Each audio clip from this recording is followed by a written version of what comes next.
আরে বেটা, আরেকটু হলেই তো যাচ্ছিলাম। একদম ড্রেনে পড়তাম। সাইকেল তো যেতই, সাথে ১ ডজন সাবান লাগত। গা থেকে ড্রেনের পচা গন্ধ দূর করতে পাশ থেকে প্রত্যাশা চেঁচিয়ে বলল, নাহিদ সমস্যা ছিল না, ওর বড়লোক শ্বশুরের থেকে বিয়ের সময় যৌতুক হিসেবে একটা বাইসাইকেল আর ১ বক্স সাবান নিয়ে তোকে দিত। রোহান বলল, শালার হবু শ্বশুর ঘ্যাটটাডা। মেয়েই দিচ্ছে না। মেয়ের সাথে ১ টাকার লজেন্স পাব কি না সন্দেহ। সেখানে এসব পাব, ভাবাও বিলাসিতা। ছ্যাঃ। প্রত্যাশা হাসতে হাসতে স্কুটিতে চেপে বসল। পরপর হ্যাপি পিছনে। গল্প গুজবের মাঝে হঠাৎ প্রত্যাশা নাটকীয় ভাব নিয়ে স্কুটির হ্যান্ডেল থেকে হাত সরিয়ে ফেল। তারপর ওদের দেখিয়ে চিৎকার করে বলল, এই দেখ দেখ, আমার হাত নেই। নাহিদ কপালে বিরক্তির ছাট ফেলে সিরিয়াস গলায় বলল, এ আবার এমন কি? দেখ। বলেই সাইকেল চালাতে চালাতে সেও দুহাত ছাড়ল। প্রত্যাশা মুখ বাঁকাল। নিজেকে আরেক ধাপ উঁচুতে রাখতে দুষ্টু হাসল। দাঁত কেলিয়ে স্কুটির সিটে সোজা হয়ে বসে দুপাশে একটু পা ছড়িয়ে বলল, এবার দেখ। আমার পাও নেই। নাহিদ বলল, মেরি বোন, অত রিস্ক নিতে চাইছি না ঘি। রোহান উস্কানিমূলক সুরে বলল, দেখিয়ে দে না ওকেও, না হলে কনফিডেন্স কই। আমি পিছে আছি তো মামা, টেনশন নেই কি। নাহিদ হাসতে হাসতে বলল, না মামা, পা নাই বলতে গিয়ে অ্যাক্সিডেন্ট করলে পরে বলতে হবে। দাঁতও নেই রে। হ্যাপি মুখে চিপস পুড়ে চিবাতে চিবাতে বলল, দোস্ত ফাজলামি বাদ দিয়ে ঠিকঠাক চালা। আমি এখন হেলমেট ছাড়া হ্যাপি সিং। অ্যাক্সিডেন্ট হলে নাম হবে last snack with happy chips. কি প্রত্যাশা অনেকটা এগিয়ে গেছে। নাহিদের ম্যাডমেডের শব্দ করা সাইকেলটা যেন হাঁপাচ্ছে। চলছে ধীর গতিতে। পেছন থেকে রোহান বিরক্ত হয়ে জিভে একটা চোর শব্দ তুলে বলল, তোর এই সাইকেল দেখি জটিল আর কঠিন রোগে ভুগছে। যেন কোনায় হার্ট পেশেন্ট এক্সারসাইজে নামছে। মামা তাড়াতাড়ি একে নিয়ে কলিকাতা হারবালের শরণাপন্ন হ। ১ ফাইলই যথেষ্ট। এর ঘ্যাটঘ্যাটের শব্দে আমার মাথা নষ্ট। এই বলে রোহান পিছন থেকে লাফিয়ে নেমে পড়ল। ৩ রাস্তার মোড়ের কাছাকাছি যেতেই প্রত্যাশার চোখ দুটো বিস্ময়ে শুরু হয়ে যায়। নীরবের মতো লাগছে। পিছনের দৃশ্য দেখে কপালে চিন্তার ছাপ পড়ে। ওই তো দেখা যাচ্ছে কালো বাইকের পিছনে একটা বাচ্চা মেয়ে বসে, পিঠে স্কুল ব্যাগ, ২ হাতে শক্ত করে বাইকারের পেট পেঁচিয়ে ধরে আছে। কালো বাইক, ইউনিফর্ম, পিছনের অবজ। মন বলছে ওটা নীরব। তবে বাচ্চা মেয়েটাকে আনিশা। উহু, আনিশা এর থেকে একটু বড়, আর আনিশার চুলগুলো একটু কুপডানো। বাইকার সহ মেয়েটির পিছন সাইড দেখা যাচ্ছে। বাইকটা মুহূর্তেই অপর রাস্তা দিয়ে ছুটে আড়াল হয়ে গেল। কত পুলিশই তো আছে, তাদের কেউ হবে হয়তো। বাচ্চাকে স্কুল থেকে এসব ভেবে প্রত্যাশা মাথা থেকে ঝেড়ে ফেল। কয়েক সেকেন্ড আগের দৃশ্য আর ভাবনা ইচ্ছেকে মনা উপরে নিয়ে যায়। তানিয়া ড্রয়িং রুমেই ছিলেন। নীরবকে উদ্দেশ্য করে বললেন, বসো বাবা। কি তারপর সার্ভেন্টকে ঠান্ডা পানীয় আনতে বললেন। নীরব সোফায় বসল। ভেতরে ভেতরে ওর এক ভাবনা চলছে। কিভাবে প্রসঙ্গ উঠাবে ভাবছে। এর মধ্যে হন্তদন্ত পায়ে ১ হাতে সাইড ব্যাগ ধরে, অন্য হাতে শাড়ির কুচি আগলে এগিয়ে আসছে প্রীতি। খানিকটা দূর থেকেই বলল, মা, ইচ্ছে আসছে। বলতে বলতে দৃষ্টি গেল নীরবের দিকে। তানিয়া বললেন, এই তো একটু আগেই নীরব নিয়ে এলগি। ওহ, কি ছোট করে জবাব দিয়ে সোফায় এসে বসল প্রীতি। তানিয়া বলতে থাকলেন, সার্থ বলল ড্রাইভার নাকি অসুস্থ। আবার সার্থ তো ক্যাম্পেইনে শহরের বাইরে গিয়েছে, তাই তোকে ফোন দিয়ে ইচ্ছেকে আনতে বলল। তোকে ফোন দিলাম, ফোন বন্ধ দেখাল। তাই শেষমেশ উপায়ান্তর না দেখে নীরবের কাছে ফোন দেই। প্রীতি ব্যাগের সাইড থেকে ফোন বের করতে করতে জবাবে বলল, তখন একটা মিটিং এ ছিলাম। মিটিং শেষে ফোন ওপেন করতেই ভাইয়ার কল দেখলাম। ব্যাক করার পর শুনেই ছুটে এলাম। স্কুলে এসে ইচ্ছে নেই শুনে মাথা ঘুরে গিয়েছিল। তারপর গেইট পাশের স্বাক্ষর চেক করে নীরবের নাম দেখে স্বস্তির নিঃশ্বাস ফেলি। এর মধ্যে ঠান্ডা পানীয়ের গ্লাসের ট্রে এনে টি টেবিলে নামায়। তানিয়া খান আদুরে গলায় নীরবকে নিতে বললেন। নীরব গ্লাসটা হাতে তুলল। বলল, আন্টি, আমার একটা কথা বলার ছিল। প্রীতি ঝুঁকে একটা গ্লাস হাতে নিচ্ছিল। আর চোখে ভ্রু কুঁচকে নীরবের দিকে তাকাল। পরপর গ্লাসটা হাতে নিয়ে পায়ের উপর পা তুলে বসল। তানিয়া একগাল হেসে বলল, বলো বাবা, এতে জিজ্ঞেস করার কি আছে? একটা কেন, হাজারটা বলো। কোনো সমস্যা নেই কি। কোমল পানীয়ের গ্লাসে ছোট্ট করে চুমুক দেয় নীরব। তারপর নির্লিপ্ত ভূমিতে বলল, আমি চাইছি খুব দ্রুত ইচ্ছেকে ওর নিজের বাড়িতে নিয়ে যেতে। ওখানে অনেকে আছে, ইচ্ছের দেখাশোনার কোনো সমস্যা হবে না, পরিপূর্ণ একটা পরিবার পাবে। ও যে ধাক্কাটা পেয়েছিল, মানসিক বিকাশে বিঘ্ন হচ্ছিল, আশা করি সবার মাঝে থেকে নতুন কোনো আঘাত পেলেও সেটার পুনরাবৃত্তি ঘটবে না। সবার ভালোবাসায় আদরে সুন্দর একটা লাইফ পাবে। খুব প্রীতি তাচ্ছিল্য হাসল, কৌতুকের সুরে বলল, কি বললে তুমি? How funny. ওটা ইচ্ছের নিজের বাড়ি? কবে থেকে শুনি? নীরবের চোয়াল শক্ত হয়ে আসলো, গলার স্বর ভারী হয়ে গেল। ইচ্ছের শরীরে আমাদের বংশের রক্ত বইছে, এটা অস্বীকার করতে পারবে? ইচ্ছে আমাদের পরিবারের মেয়ে, এটা যেমন মিথ্যে নয় তেমনি খুপ্রীতি মাঝখানেই থামিয়ে দিল নীরবকে। ঠোঁটে তাচ্ছিল্যের ছাপ নিয়ে ব্যঙ্গ কণ্ঠে প্রশ্ন করল, আগে আমায় বলো, ওটা ইচ্ছের বাবার বাড়ি কখনো ছিল? প্রীতির ত্যাডা কথায় রাগে নীরবের মাথার মধ্যে দপদ করতে লাগল। নীরবকে সুযোগ না দিয়ে প্রীতি নিজেই উত্তর দিল, তোমরা তো সেই বাড়িকে ওর বাবার ঠিকানা বানাতে দাওনি কখনো। ইচ্ছে তো ওখানে বেড়ে ওঠেনি, কখনো ওখানে পা ফেলার সুযোগই পায়নি। ইভেন তোমাদের বাড়ির কেউ কখনো দেখতেই আসেনি। তুমি এখন বলছো ওটা ওর বাড়ি? কবে থেকে? নীরব টেলমি। নীরব তপ্ত নিঃশ্বাস ফেল, ঠান্ডা স্বরে বলল, যেটা কাগজেকলমে বাবার ঠিকানা, সেটা নিয়ে আমি অহেতুক তোমার সাথে তর্ক করতে চাইছি না। ইচ্ছের খোঁজখবর নেয়নি, এখানে শুধু আমার পরিবারেরই দোষ ছিল না, তোমরা নিজেরাই দূরে থেকেছ। আর যে কোন কিছুর সুযোগ আপনা-আপনি বয়ে আসে না, সুযোগ করে নিতে হয়। না নিবিড় কখনো করেছিল, না তো তুমি। তোমাদের বিয়ে মেনে নেয়নি, পরবর্তীতে তোমরা কখনো গিয়েছিলে মানাতে? কখনো গিয়ে ক্ষমা চেয়ে কাছে থাকার সুযোগটুকু চেয়েছিলে? আমি যতটুকু জানি তোমরাই কোনো যোগাযোগ রাখনি। গুই আমাকে ব্লেম করছো, সব দোষ আমার ঘাড়ে চাপাচ্ছ। তোমার ভাইকে বলেছিলাম পরিবারের বিরুদ্ধে গিয়ে আমায় বিয়ে করতে। তানিয়া ব্যাকুল চোখে দুজনের তীব্র দ্বন্দ্ব দেখছেন। পরিস্থিতিটা স্বাভাবিক করতে 2 সেকেন্ড ভাবলেন, তারপর একটু দুশ্চিন্তার সুরে বললেন, তোমার মা রাজি হবে তো? নীরব নিবিড়ের কিছু ভুল ছিল, মা একটু বেশি অভিমানী, সেটাও মানছি, তবে মায়ের মনটা খুব নরম। আমি জানি মা যদি একবার ইচ্ছের চোখে চোখ রাখে আর না বলতে পারবে না। মাকে ম্যানেজ করার দায়িত্ব আমার। বাবা ফিরলেই দুজনকে একসাথে বসিয়ে সব বুঝিয়ে বলবো, সেটা আমার উপর ছেড়ে দিন। প্রীতি এবার রীতিমতো চেঁচিয়ে উঠল, মাথা ঠিক আছে তোমার? আমি আমার মেয়েকে দিতে পারবো না, আমার মেয়ে আমার কাছেই থাকবে। নীরব শান্ত কিন্তু স্পষ্ট গলায় বলল, তোমার থেকে ইচ্ছেকে আলাদা করার কথা বলেছি? বলিনি তো। আর না তো এরকম ইন্টেনশন আছে। ইচ্ছে যেখানেই থাকবে ওর মাম্মাও সাথে থাকবে, যদি তুমি চাও। আশা করি তুমি ব্রেনি কি। আর বাড়তি কথা না বলে নীরব গ্লাসটা টেবিলে নামাল। পরপর তানিয়ার দিকে চেয়ে ভদ্রতা দেখিয়ে বলল, আমি তাহলে উঠি? কি শব্দহীন পায়ে প্রস্থান করে নীরব।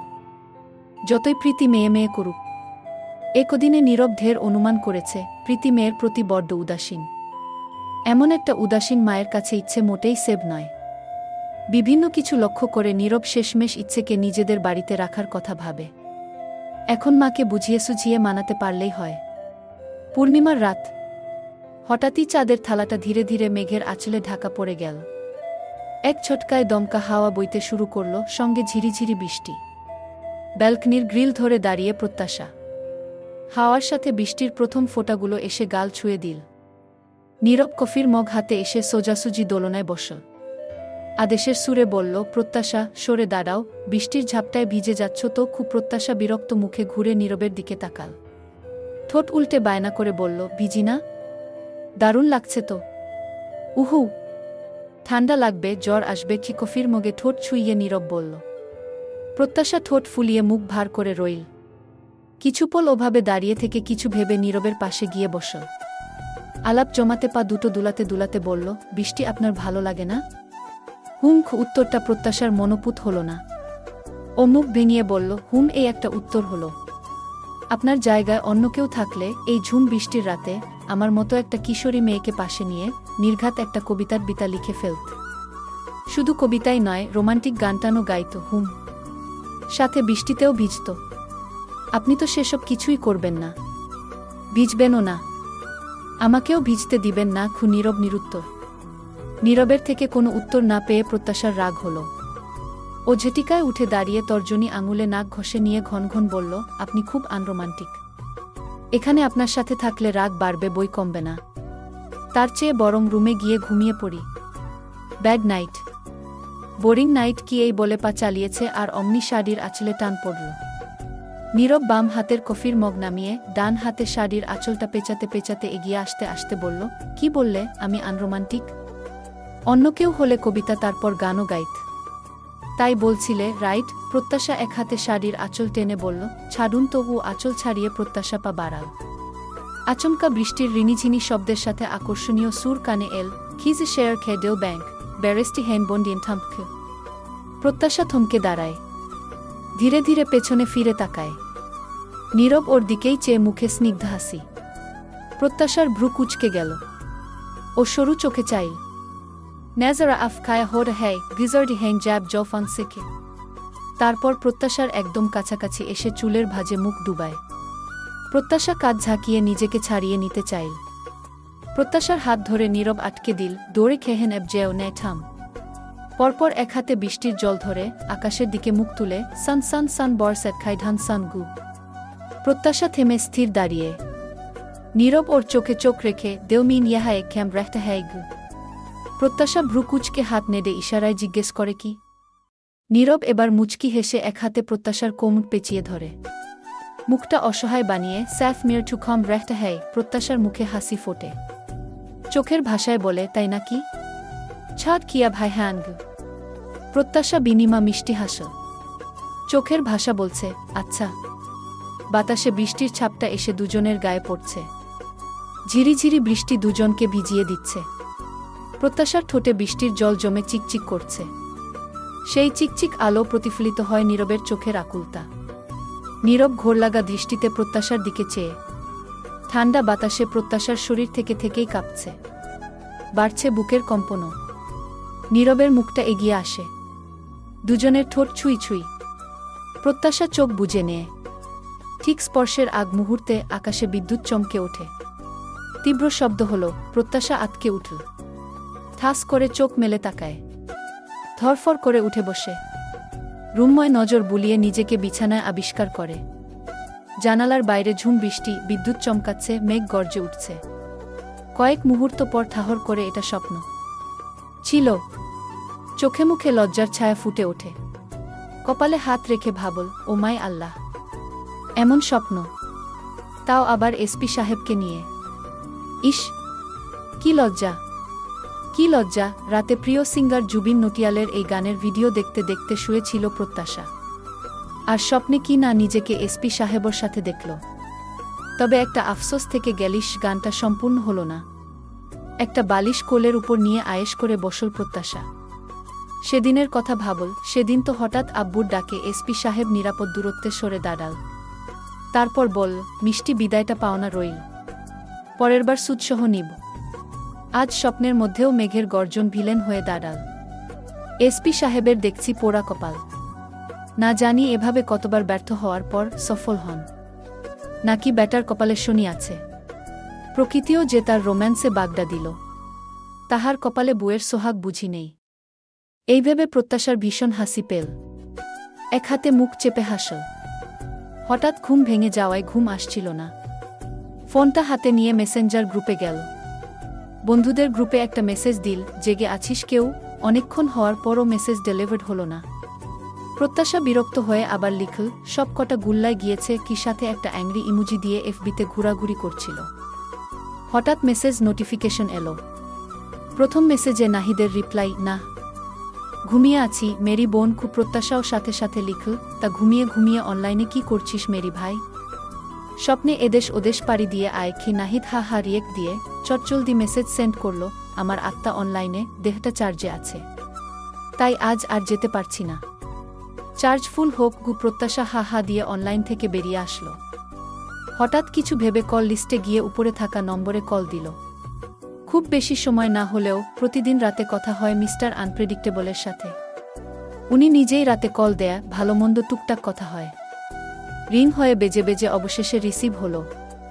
ঘুম জড়ানো স্বর এলো, হ্যালো। প্রত্যাশা সাড়া দিল না। নীরব কয়েক সেকেন্ড পর আবার বলল, হ্যালো। প্রত্যাশা তবুও নিশ্চুপ। এবার এলো, ফোন রেখে দিব। প্রত্যাশা তৎক্ষণাৎ বলে উঠল, এই না না গি। নীরব ঘুম ঘুম কণ্ঠেই বলল, হঠাৎ এত রাতে ঘুমাওনি? ঘুম ভেঙে গেল। ঘুম আসছিল না। তা ইটস ওকে। নো এক্সপ্লেইন কি প্রত্যাশা ছোট করে শ্বাস ফেল। আলতো স্বরে বলল, শুনুন না। নীরবের কণ্ঠেও প্রশ্রয় প্রকাশ পেল। শুনছি তো। বলো। জানেন, এই প্রথম আপনাকে নিয়ে স্বপ্ন দেখলাম। তাও আবার রোমান্টিক স্বপ্ন। নীরবের মাঝে কোনো ভাবাবেগ, এক্সাইটেড প্রকাশ পেল না। ও স্বাভাবিক নিতেই বলল, তাই? কি ছোট করে জবাব দিয়ে নড়েচড়ে বসল প্রত্যাশা। তারপর কণ্ঠে একটু আক্ষেপ মিশিয়ে বলল, ইস, জানেন কি হয়েছে? স্বপ্নটা না সম্পূর্ণ দেখতে পারিনি। দেখছেন না আকাশে মেঘের কি তোড়জোড় শুরু হয়েছে। তীব্র মেঘের গর্জনে ঘুম ভেঙে গিয়েছে। রোমান্টিক স্বপ্নটা কমপ্লিট হওয়ার আগেই। যাহ দিল ঘুমটা ভেঙে আবার ঘুমিয়ে পড়ো। অসম্পূর্ণ স্বপ্নটা সম্পূর্ণ করক। ধ্যাত, একবার ঘুম ভেঙে গেলে পুনরায় আবার সেই স্বপ্ন দেখা যায় নাকি? যায় না। নীরবের প্রশ্নে প্রত্যাশা অল্প স্বল্প রাগী স্বরে বলল, এই আপনি আমার সাথে ফাজলামি করছেন নাকি? আমি কিন্তু রেগে যাচ্ছি। কি নীরব নিঃশব্দে হাসল। বলল, আচ্ছা, রেগো না। আর ফাজলামি করব না। তবে এখন কিন্তু মোটেই ফাজলামি করে নয়। একদম সিরিয়াসলি বলছি। তোমার রোমান্টিক ইনকমপ্লিট স্বপ্নটাকে কমপ্লিট করতে আসবো কি? প্রত্যাশার মুখটা হা হয়ে যায়। দমকা হাওয়ায় জানালার পর্দা উঠছে। বৃষ্টির পানি জানালার কাচ ছুঁয়ে দিচ্ছে অবিরাম। নীরব বিছানায় শুয়ে সেদিকে চেয়ে মৃদুস্বরে বলল, ওয়েদারটা কিন্তু দারুণ রোমান্টিক আছে। ভেবে দেখো। প্রত্যাশা গলায় কপট রাগ ঢেলে বলল, আপনি তো দেখছি মশাই মোটেই শব্দ পুরুষ নন গো। বুয়ের কাছে শব্দ হওয়া ঠিকও নয়। বর্ষায় ফোটা ফুলের মতন কোমল লাজুক হাসল প্রত্যাশা। লজ্জায় লাল হওয়া থেকে রেহাই পেতে তড়িৎ বলল, ঘুম পাচ্ছে রা, আমার ঘুম হারাম করে। এখন তোমার ঘুম পাচ্ছে গি? বাররে, আমি আবার আপনার ঘুমের কি করলাম? কিছুই করনি। নাহ তো। আচ্ছা, তাহলে ঘুমিয়ে পড়। আর যদি স্বপ্নটাকে সম্পূর্ণ করতে চাও, তাহলে এখনো সময় আছে। বলো, আসব নাকি? ধ্যাত্তেরি, এতটুকু বলেই প্রত্যাশা কল কাটে। নীরব নিঃশব্দে হেসে চাদরটা গায়ে টেনে ঘুমিয়ে পড়ে। কয়েকদিন পর, আজ ৩-৪ দিন হবে নীলা এ বাড়িতে এসেছে। সময়টা এখন গধূলি। সন্ধ্যা নামনাম ভাব। মাহবুব সাহেব উমরাহ হজ্জ করে গতকাল ফিরেছেন। ওখানে থাকতে প্রত্যাশার হাতের কথা শুনেছিলেন। তারপর নীলাও এখানে। বিকেলে হুট করে স্ত্রীকে সাথে নিয়ে দেখতে এসেছেন। অধরা ফোন হাতে মাঝে মাঝে প্রত্যাশার কাছে কল দিয়ে যাচ্ছে। ফোন বন্ধ বলছে। সন্ধ্যা নামছে, অথচ প্রত্যাশা প্রাইভেট থেকে এখনো ফেরেনি।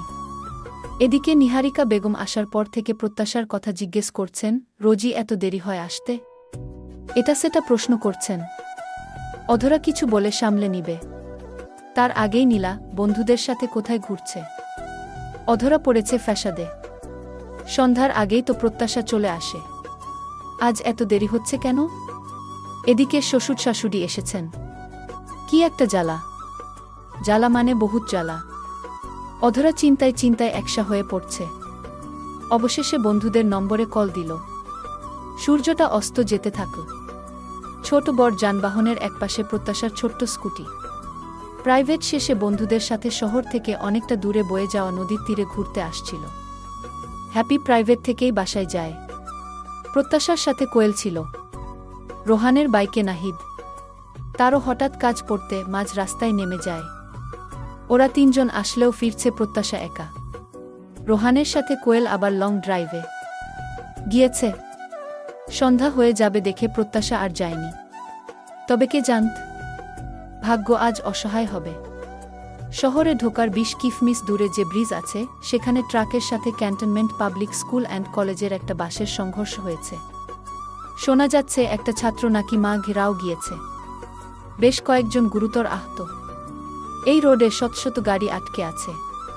সামনে পুলিশের ব্যারিকেড, পুলিশের ভ্যান, অ্যাম্বুলেন্স, মানুষের ভিড়। সব মিলিয়ে এক অজানা আতঙ্ক ছড়িয়ে পড়ছে বাতাসে। এদিকে প্রত্যাশা টেনশন করতে করতে অস্থির। ওর পাশে বাইকে 2টো ছেলে বসে ওর দিকে বাজে নজরে চেয়ে একের পর এক সিগারেট খাচ্ছে আর ধোঁয়া উড়াচ্ছে। ফোনটাও বের করতে নিয়ে হাত ফসকে পড়ে বন্ধ হয়ে গিয়েছে। খোলার নাম নিচ্ছে না। লোকমুখে শোনা যাচ্ছে রাস্তা ক্লিয়ার হতে 1.5-2 ঘন্টা লাগবে। ঘটনা পরিদর্শনে স্বয়ং এমপি আসবে, পুলিশের ঊর্ধ্বতন কর্মকর্তারাও ইতিমধ্যে আসছে। তবে এখান থেকে মূল জায়গাটা বেশ দূরে। সামনে অনেক গাড়ির ভিড়। প্রত্যাশা অনেক পিছে। চারিদিকে অন্ধকার হয়ে আসছে। চারিপাশের গাড়ির আলো জায়গাটা মৃদু আলোকিত। বাইকের ছেলে দুটোর তাকানো কুৎসিত। তারপর সিগারেটের ধোঁয়ায় প্রত্যাশার দম বন্ধ হয়ে আসছে।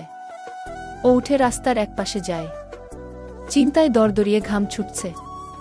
জোরে জোরে শ্বাস নিল। সামনে তাকাতেই আটকে উঠল। বাইকের ছেলে দুটোও নেমে এসেছে। প্রত্যাশার গলা শুকে চৌচির। কোনো রকমে উপরে সাহস দেখিয়ে বলল, এই আপনারা এভাবে পিছু নিচ্ছেন কেন? আর কি চাই? হ্যাঁ গু।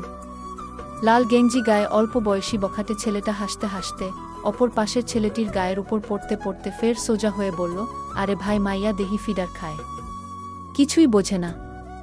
ভাই উত্তরটা দিয়া দেন তো। গলায় চেইনসহ লকেট ঝুলানো, হাতে বালা পরিহিত ছেলেটি মুখের ভেতর থাকা সিগারেটের ধোঁয়া প্রত্যাশার মুখের উপর ছেড়ে বলল, তোমাকে চাই ময়না। তোমাকে কি ঠাস করে চট পড়ল ছেলেটির গালে। পাশের জন চমকে তাকাল। প্রত্যাশা চট দিয়ে কলার চেপে ধরল। দাঁত খিচিয়ে বলল, কুত্তা কি বাড়িতে মা বোন নেই? রাস্তায় মেয়ে দেখলেই কুকুরের মতো লালা ঝরে। কি আর কিছু বলতে পারল না প্রত্যাশা। তার আগেই পিছন থেকে এসে ছাড়িয়ে ওর হাত দুটো মুচড়ে ধরল লাল গেঞ্জি পরিহিত ছেলেটি। প্রত্যাশা ব্যথায়াহ বলে উঠল। থাক। হুপ্পট খাওয়া ছেলেটি তেতে উঠল। এক হাত নিজের গালে ডলল। পরপর বলল, দাঁড়া তোরে তো উ। বলেই প্রত্যাশার কাঁধের উপর থাকা ওড়না একটানে ছুঁড়ে ফেলল। বাতাসে ওড়নাটা গিয়ে বেশ দূরে পড়ল। এগিয়ে বলল, দাঁড়া শাহ। বিশ্রী গালি দিয়ে প্রত্যাশার গাল চেপে ধরল এক হাতে। প্রত্যাশা চিৎকার করতে পারছে না। প্রত্যাশার চোখে পানি টলমল করছে। ছেলেটি ওর দিকে এগিয়ে এলো লালসার দৃষ্টি নিয়ে। প্রত্যাশার ভীষণ কান্না পাচ্ছে। আচ্ছা, এরা এখন ওর সাথে খারাপ কিছু করে মেরে ফেলবে, নাকি কাল সকালে খবরের পাতায় ছাপা হবে প্রত্যাশা নামের কিশোরীর ধর্ষণের নির্মম খবর? প্রত্যাশার ভেতরটা চিৎকার করে বলছে, ইয়া আল্লাহ, এর আগে আমার মৃত্যু হলেও আমি খুশি হতাম। ইয়া রব, দয়া করো। সামনের ছেলেটা এগোতে থাকল। প্রত্যাশা চোখ বুজে নিয়ে নিজেকে ছাড়াতে মুজডামুজডি করতে থাকে। ঢিলেঢালা লাল টি শার্ট পরা ছেলেটা শক্ত হাতে প্রত্যাশার কবজি মুচড়ে ধরে রেখেছে। প্রত্যাশার ছটফটানি দেখে ঠোঁট বাঁকিয়ে বলল, ভাই, মায়াডা তো দেহি কুরবানির গরুর মতো ছটফটানি শুরু করছে। ধৈর্য রাখা কষ্ট হইতেছে। আশেপাশে গাড়ি ঘোড়া, লোকজন, সামনে ব্রিজের উপর পুলিশ ভ্যানও আছে। এখানে থাকা রিস্ক। তাড়াতাড়ি মুখ বাইন্ধা ফালান। গাল চেপে ধরে রাখা ছেলেটা বাম হাত দিয়ে পকেট থেকে একটা রুমাল বের করে তড়িঘড়ি করে মুখ বাঁধতে লাগল। এক সেকেন্ডের জন্য মুখটা একটু ছেড়ে দিতেই প্রত্যাশা হাঁপাতে হাঁপাতে একটা শ্বাস নিতে চাইল। এতটা জোরে গাল দুটো চেপে ধরেছে যে দম বন্ধ হয়ে আসছিল। কিন্তু শ্বাসটুকু নেওয়ার আগেই মুখটা শক্ত করে বাঁধা হয়ে গেল। চোখের কোণে জমে থাকা অশ্রু টপটপ গাল গড়িয়ে পড়তে লাগল প্রত্যাশার। প্রতিটা ফোঁটা মেয়েটার অসহায়তার নীরব সাক্ষ্য হয়ে ঝরছিল। স্কুটি থেকে নেমে একটু পাশে এসে দাঁড়ানো আরও বেশি বোকামি ছিল। কুৎসিত দৃষ্টি আর সিগারেটের ধোঁয়ায় ঘি খুনা আর অস্বস্তিতে গা গুলিয়ে উঠেছিল। মাথাভর্তি চিন্তায় একটু নিঃশ্বাস নিতে রাস্তার পাশে দাঁড়ায়। ভাবছিল কিভাবে বাড়িতে জানাব। কে জানত, শকুনেরা ওত পেতেই ছিল। ছেলে দুটো প্রত্যাশাকে টেনে হিচড়ে নিয়ে যেতে লাগল আরও দূরে। যেখানে আলো নেই, কোলাহল নেই, আছে কেবল বড় বড় গাছ আর অন্ধকারে ডুবে থাকা নির্জনতা। একটুখানি আশার যে আলো ছিল তাও যেন এই অন্ধকারেই নিভে গেল। দপ করে ড্রয়িং রুমে বসে থাকা প্রতিটি মুখেই চিন্তার ছাপ স্পষ্ট। অধরা ফোনে প্রত্যাশার বন্ধুদের সঙ্গে যোগাযোগ করল। জানতে পারে প্রত্যাশা বন্ধুদের সঙ্গে ঘুরতে গিয়েছিল। কিন্তু কোয়েল বিস্মিত হয়ে জানাল, প্রত্যাশা তো ওদের আগেই রওনা দিয়েছিল। অনেক আগেই তো বাসায় পৌঁছে যাওয়ার কথা। এই খবরে সবাই আরও উদ্বিগ্ন হয়। শফিক সাহেব মেয়ের সব বন্ধুদের বাসায় ফোন করে খোঁজ নেন, কিন্তু কোথাও প্রত্যাশার সন্ধান মেলে না।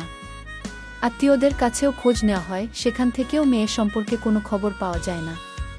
তবে শোনা গেল ওই রাস্তায় অ্যাক্সিডেন্টের কারণে রাস্তা বন্ধ রয়েছে। এর মধ্যে নিভান আসে। সন্ধ্যায় মা বাবাকে নিয়ে যাওয়ার কথা ছিল ওর। মাহবুব সাহেব চিন্তিত বদনে নিভানকে বললেন, নিভান, নীরবের কাছে ফোন দাও। হ্যাঁ বাবা। নিহারিকা বেগম গম্ভীর মুখে চুপ করে বসে আছেন। মনের ভেতরে ক্ষোভ, রাগ আর আফসোস একসাথে নাড়া দিচ্ছে। বেআইনের উপর তার ক্ষোভ কম নয়। মেয়েকে দড়ি ছাড়া গরুর মতো ছেড়ে দিয়ে রেখেছেন। আগে থেকে লাগাম টেনে ধরেননি। উডনচণ্ডী বানিয়েছেন। আজকের দিন যে আসারই ছিল। এই জন্য কসমিনকালেও ওই মেয়েকে বাড়ির বউ করতে চাননি। স্বামীকে কম তো বারণ করেননি, কিন্তু কি করার, কপালই খারাপ। তার আদরের পুত্র ছোট দুজনের ক্ষেত্রেই এরকম হলো। যে মেয়েগুলোকে বউ করতে রাজি ছিলেন না, অথচ তারাই ছেলেদের বউ হলো। একজন তো নিজে পাগল হয়েছিল, আবার এখানে অসুস্থ স্বামীর বিরুদ্ধে যেতে না পেরে রাজি হলেন। এখন টের পাচ্ছেন, রাজি না হলেই বুঝি ভালো হতো। নীরবের উপরও রাগ হচ্ছে। সেদিন বললেন, নীরব গায়ে মাখল না।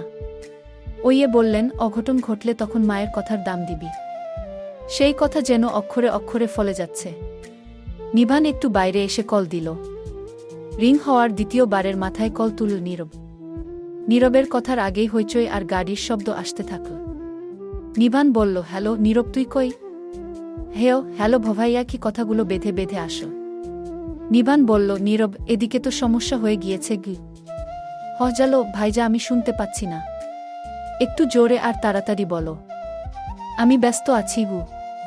প্রত্যাশাকে পাওয়া যাচ্ছে না, ও এখনো বাড়ি ফেরেনি। বন্ধুদের সাথে। আশেপাশে ভিড়, গাড়ির হর্ন, সব মিলিয়ে নীরব ঠিকঠাক বুঝতে পারছিল না। প্রত্যাশা নামটা বুঝ, বাকি কথা স্পষ্ট শোনা গেল না। ডিউটির জন্য ওকে জরুরি অ্যাক্সিডেন্ট স্পটে আসতে হয়েছে। বাসটা ক্যান্টনমেন্টের হওয়ায় উপর মহল থেকেও বেশ চাপ আসছে। ঘটনাস্থলে দুই বাহিনীর ঊর্ধ্বতন কর্মকর্তারা পরিদর্শনে এসেছে। অসুস্থদেরকে উদ্ধার করে দ্রুত চিকিৎসার ব্যবস্থা করা হচ্ছে। ভালো করে বলো, শুনতে পাচ্ছি না ঘি। বিপদের সময় সব দিক থেকেই যেন একেবারে আটঘাট বেঁধে বিপদ নামে। এমনি সময় নেটওয়ার্কে কোনো প্রবলেম হয় না, কথা তেলতেলে চলে আসে। আর এখন জরুরি মুহূর্তে নেটওয়ার্কও নাটক শুরু করেছে। নীরব, এদিকটায় নেমে আসো। একটু রাস্তার পাশে ফাঁকে দাঁড়াল। হ্যালো হ্যালো করতেই ওপাশ থেকে নিভানের উচ্চস্বর আসল, প্রত্যাশাকে পাওয়া যাচ্ছে না। বন্ধুদের এখনো বাড়ি ফেরেনি। নীরব এক মুহূর্তের জন্য স্তব্ধ হয়ে গেল। জোডাল শ্বাস ফেলে দৃষ্টি জোড়া নিচু করে কিছু বলবে, তার আগেই পিচের রাস্তার ধারে সবুজ ঘাসের উপর ঠিক নিজ পায়ের সামনে দৃষ্টি পড়ল। হালকা আলো নীল রঙের ওড়নাটার একপাশ বাতাসে উডাউডি করছে। ওড়নার পাশ দিয়ে থাকা সোনালি সুতোর কারুকাজ চিকচিক করছে। কেমন চেনা চেনা লাগছে। উবু হয়ে ত্রস্ত এক হাতে ওড়নাটা তুলল নীরব। মস্তিষ্ককে চাপ দিয়ে মনে করল, হ্যাঁ সেইম এমন ওড়না প্রত্যাশার জন্য কেনা ড্রেসে ছিল। ওড়নাটা ঝকঝকে নতুন। নতুন জিনিস এভাবে রাস্তায় পড়ে থাকার কথা নয়। সেকেন্ডেই মনমস্তিষ্ক অনেক কিছুই ভেবে নিল। ওপাশ থেকে নিভানের কথা আর একটাও কানে ঢুকছে না নীরবের। মস্তিষ্ক হ্যাং হয়ে আসছে। নিভান হ্যালো হ্যালো করতে করতে ফোন কাটল। প্রত্যাশার নম্বরে কল করে বন্ধ পেল। রাগে মাথা ফেটে যাচ্ছে নীরবের। কপালের ঘাম মুছে গভীর নিঃশ্বাস ফেলে দ্রুত গুছিয়ে নিল নিজেকে। পরপর কাঙ্ক্ষিত নম্বরে ডায়াল করল। রিসিভ হতেই বলল, আমি এক্ষুনি একটা নম্বর সেন্ড করছি। জরুরি ভিত্তিতে লোকেশন ট্রেস করতে হবে। অবিলম্বে। সময় নষ্ট করার সুযোগ নেই। টাইমলাইন, শেষ অ্যাক্টিভ স্পট, সবকিছু। আর হ্যাঁ, এটাকে অফিসিয়াল না, আমার পার্সোনাল হিসেবে ধরো। কিন্তু গুরুত্ব যেন অফিসিয়ালের চেয়েও বেশি হয়। খুব জরুরি। Okay sir. বাবা, নীরব যেখানে আছে সম্ভবত সেখানে নেটওয়ার্কের খুব প্রবলেম। ট্রাই করলাম। ও বোধহয় ঠিকঠাক বুঝতে পারেনি। আমি আবার ট্রাই করে দেখছি, নিভান বলল। শফিক সাহেব আর বসে না থেকে তৎক্ষণাৎ বেরিয়ে পড়লেন। নিভান সবাইকে আশ্বস্ত করে বলল, আমি বাবার সঙ্গে যাচ্ছি। চিন্তার কিছু নেই। প্রত্যাশাকে নিশ্চয়ই খুঁজে পাওয়া যাবে। যেহেতু ওখানে অ্যাক্সিডেন্ট হয়েছে, গাড়ি সব আটকে আছে। প্রত্যাশা মেবি ওখানে আছে। নিহারিকা উদ্বেগ মিশ্রিত আশঙ্কা নিয়ে বলে উঠলেন, খুঁজে পাওয়া যাবে, কিন্তু সুস্থ অবস্থায় তো। এখন এমনিতেই দিনকাল ভালো নয়। তারপর রাত হয়ে গিয়েছে। নিহারিকা কিসের ইঙ্গিত দিলেন সবাই বুঝে নেয়া। নিভান কথা না বাড়িয়ে শ্বশুরের সাথে বেরিয়ে গেল। নিহারিকা মুখ গম্ভীর করে নানান কিছু ভাবতে লাগলেন। আজ কোনো দুর্ঘটনা ঘটলে ওই মেয়েকে মেনে নিবেন না। আসলে মেয়েটা তার ছেলের যোগ্যই নয়, কোনো দিক দিয়েই না। রাগে ক্ষোভে নানান নেগেটিভ চিন্তা ভাবনায় আসছে মাথায়।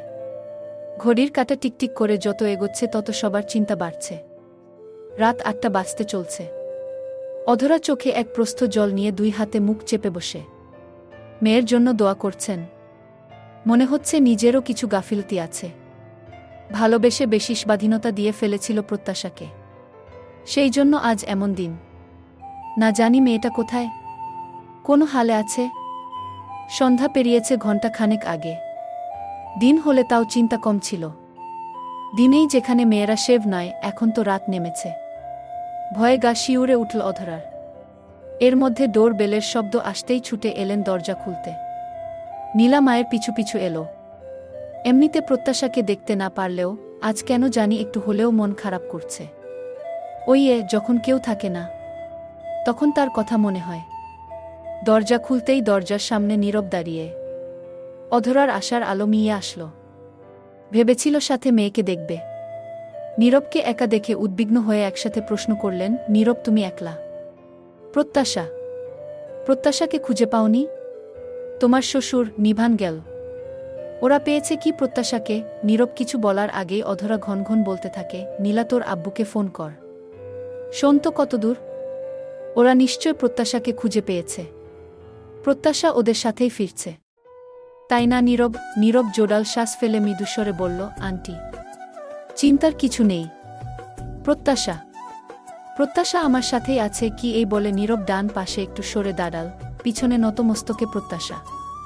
চোখের পাতা ভার, ঠোঁট চেপে ধরে, শরীরটা গুটিয়ে আছে ভিতরের কোনো ভগুয়ে। পা দুটো একসাথে জড়ো করে নিঃশব্দে দাঁড়িয়ে। মাহবুব সাহেব আর নিহারিকা এসে দাঁড়িয়েছেন দরজার সামনে। নিহারিকা তীক্ষ্ণ দৃষ্টিতে প্রত্যাশার আপাদমস্তক দেখলেন। পরপর কণ্ঠে চাপা রাগ নিয়ে বললেন, কোথায় ছিলে এতক্ষণ? তোমার কোনো আক্কেল নেই? ফোন বন্ধ করে কোথায় ছিলে শুনি? আর সবাইকে না বলে বন্ধুদের সাথে ঘুরতে চলে যাও। বাড়িতে চিন্তা করতে পারে এতটুকু সেন্স নেই? রাত হয়ে যায়, বাড়ি ফেরার নাম নেই। প্রত্যাশা মাথাটা নুইয়ে আছে। শাশুড়ির এক একটা কথায় বুকটা কেঁপে কেঁপে উঠছে। সবটা শুনলে সবাই তো আরও বুঝি কবে। নিহারিকা এবার ছেলের দিকে তাকিয়ে বলল, নীরব তুই চুপ করে আছিস কেন? কোত্থেকে আনলি? সন্ধ্যা পেরিয়ে রাত হয়েছে অনেকক্ষণ। একটা সময় ও কোথায় ছিল? মাহবুব সাহেব বললেন, নিভানের মা থামতো। মাত্র আসলো, ভেতরে এসে বসুক, বলবে ধীরে সুস্থে। অধরা চোয়াল শক্ত করে কঠিন স্বরে মেয়েকে প্রশ্ন করলেন। প্রত্যাশা চুপ করে না থেকে বল, কোথায় ছিলি? কি হয়েছিল বল? নীরবের এক বাক্যে উত্তপ্ত পরিবেশটা মুহূর্তেই ঠান্ডা হয়ে আসো। বিস্ময়ে সবাই ওর দিকে চাইল। নীরব বলল, প্রত্যাশা আমার সাথে ছিল। প্রত্যাশার সাথে সাথে মুখ তুলে নীরবের দিকে তাকায়। হতভম্ব হয়ে তাকিয়ে থাকে। কান দুটোকে অবিশ্বাস্য ঠেকছে।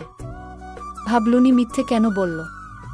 খানিক আগে উনি নিজেই তো কত কড়াকটা কথা বলল, আর এখন আবার সবার সামনে আমার জন্য মিথ্যে বলছে। নিহারিকা অবাক গলায় জিজ্ঞেস করলেন, তোর সাথে ছিল মানে? নীরব মাথাটা নুইয়ে নিঃশ্বাস ফেল। তারপর সাবলীল গলায় বলল, প্রত্যাশা বন্ধুদের সাথে ঘুরে ফেরার সময় হঠাৎ আমার সাথে ওর দেখা হয়। সন্ধ্যা থেকে ও আমার সাথেই ছিল। অধরা অবিশ্বাস্য বদনে চেয়ে অস্ফুটে বললেন, তোমার সাথে ছিল? নীরব জবাব দেওয়ার আগেই নিহারিকা বললেন, ও তোর সাথে ছিল। তা বাড়িতে ফোন দিয়ে জানায়নি কেন? ওর ফোন না হয় বন্ধ বলছে। তোর ফোন দিয়ে কেন জানায়নি? নীরব 2 সেকেন্ড ভাবে কি বলবে। মাহবুব সাহেব প্রশ্ন করলেন, নিভান না তোমাকে ফোন দিল? এর মধ্যে পিছন থেকে কয়েক জোড়া জুতোর মশমসের শব্দ আসলো। খানিকটা দূর থেকেই নিভান এগিয়ে আসতে আসতে বলল, বাবা তখন বললামই তো নীরবের ফোনে নেটওয়ার্কের প্রবলেম হচ্ছে। কথা বোঝা যাচ্ছিল না। বসার রুমে সবাই বসে, চোখে মুখে স্বস্তির নিঃশ্বাস। তবে সবার প্রশ্নবাণে বিদ্ধ নীরব। প্রত্যাশাকে পাওয়ার পর নীরব নিভানকে জানিয়ে দেয়া, ওর সাথে প্রত্যাশা আছে, বাড়ি ফিরছে। নিভান আর শফিক সাহেব মাঝরাস্তা থেকে ব্যাক করে। নিভান ধারণা করে নেয় নীরব যখন বলছে কোনো না কোনো কারণ আছে, আর মাকে তো ভালো করেই চেনে, তাই হয়তো। সেই জন্য নিভান পা রাখতেই নিজ থেকে নেটওয়ার্কের কথাটা বলল। প্রত্যাশা রুমে ঢুকে দরজার পাশে দেওয়ালে ঠেস দিয়ে দাঁড়িয়ে রয়। ড্রয়িং রুমের কথা স্পষ্ট শোনা যাচ্ছে। মাহবুব সাহেব বললেন, নীরব প্রত্যাশা না হয় ছোট, তুমি তো ছোট নও, ওর বুঝ কম। তুমি তো অবুঝ নও, তুমি যথেষ্ট বুঝদার। তবে তুমি হঠাৎ এরকম বোকামি কি করে করলে? একবার ফোন দিয়ে জানিয়ে দিলেই হতো, আমরা চিন্তা করতাম না। প্রত্যাশার বাবা মা কতটা চিন্তা করছিল তুমি বুঝতে পারছো? তোমার থেকে আমি এমনটা আশা করিনি। নিহারিকা ছেলের দিকে তেরছা চোখে চাইলেন। অতিষ্ঠ গলায় বললেন, তুইও কি ওর সাথে থেকে ওর মতো হচ্ছিস? তোর কোনো কাণ্ডজ্ঞান নেই। 1 মিনিটের একটা কল দেওয়ার সময় তোদের হলো না? একটা কল দিয়ে জানিয়ে দিলেই হয়ে যায়।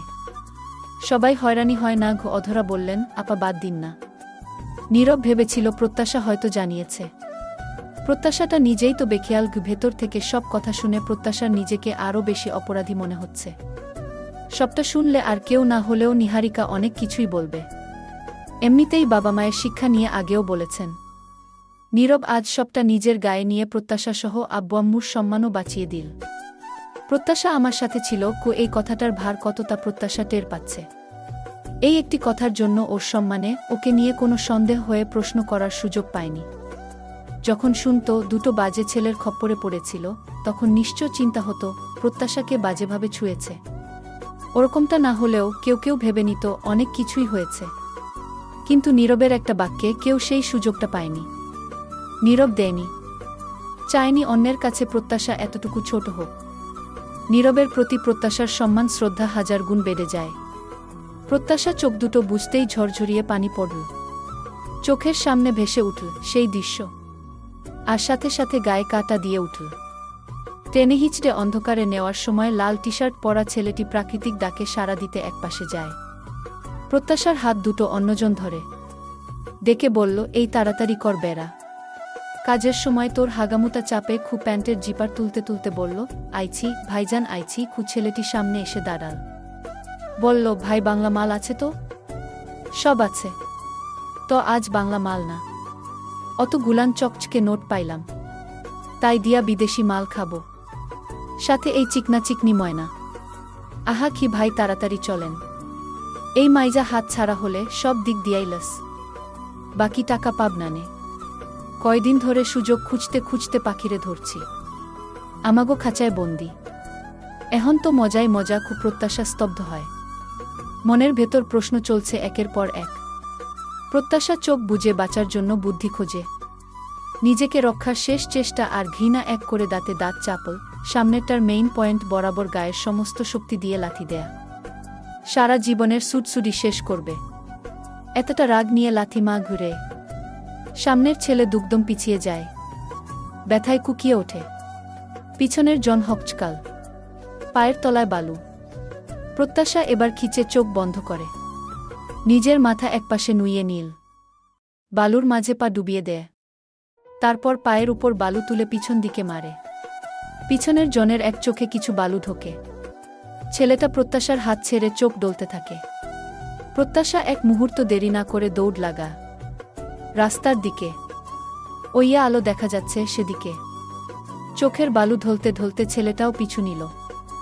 আরেকজন ব্যথা নিয়েই পিছু পিছু ছুটছে। এই মেয়ে গেলে খবর আছে, অতগুলো টাকা হাত ছাড়া হবে, টাকা দিয়ে ব্যথা সারানো যাবে, তবুও এই মেয়েকে ছাড়া যাবে না।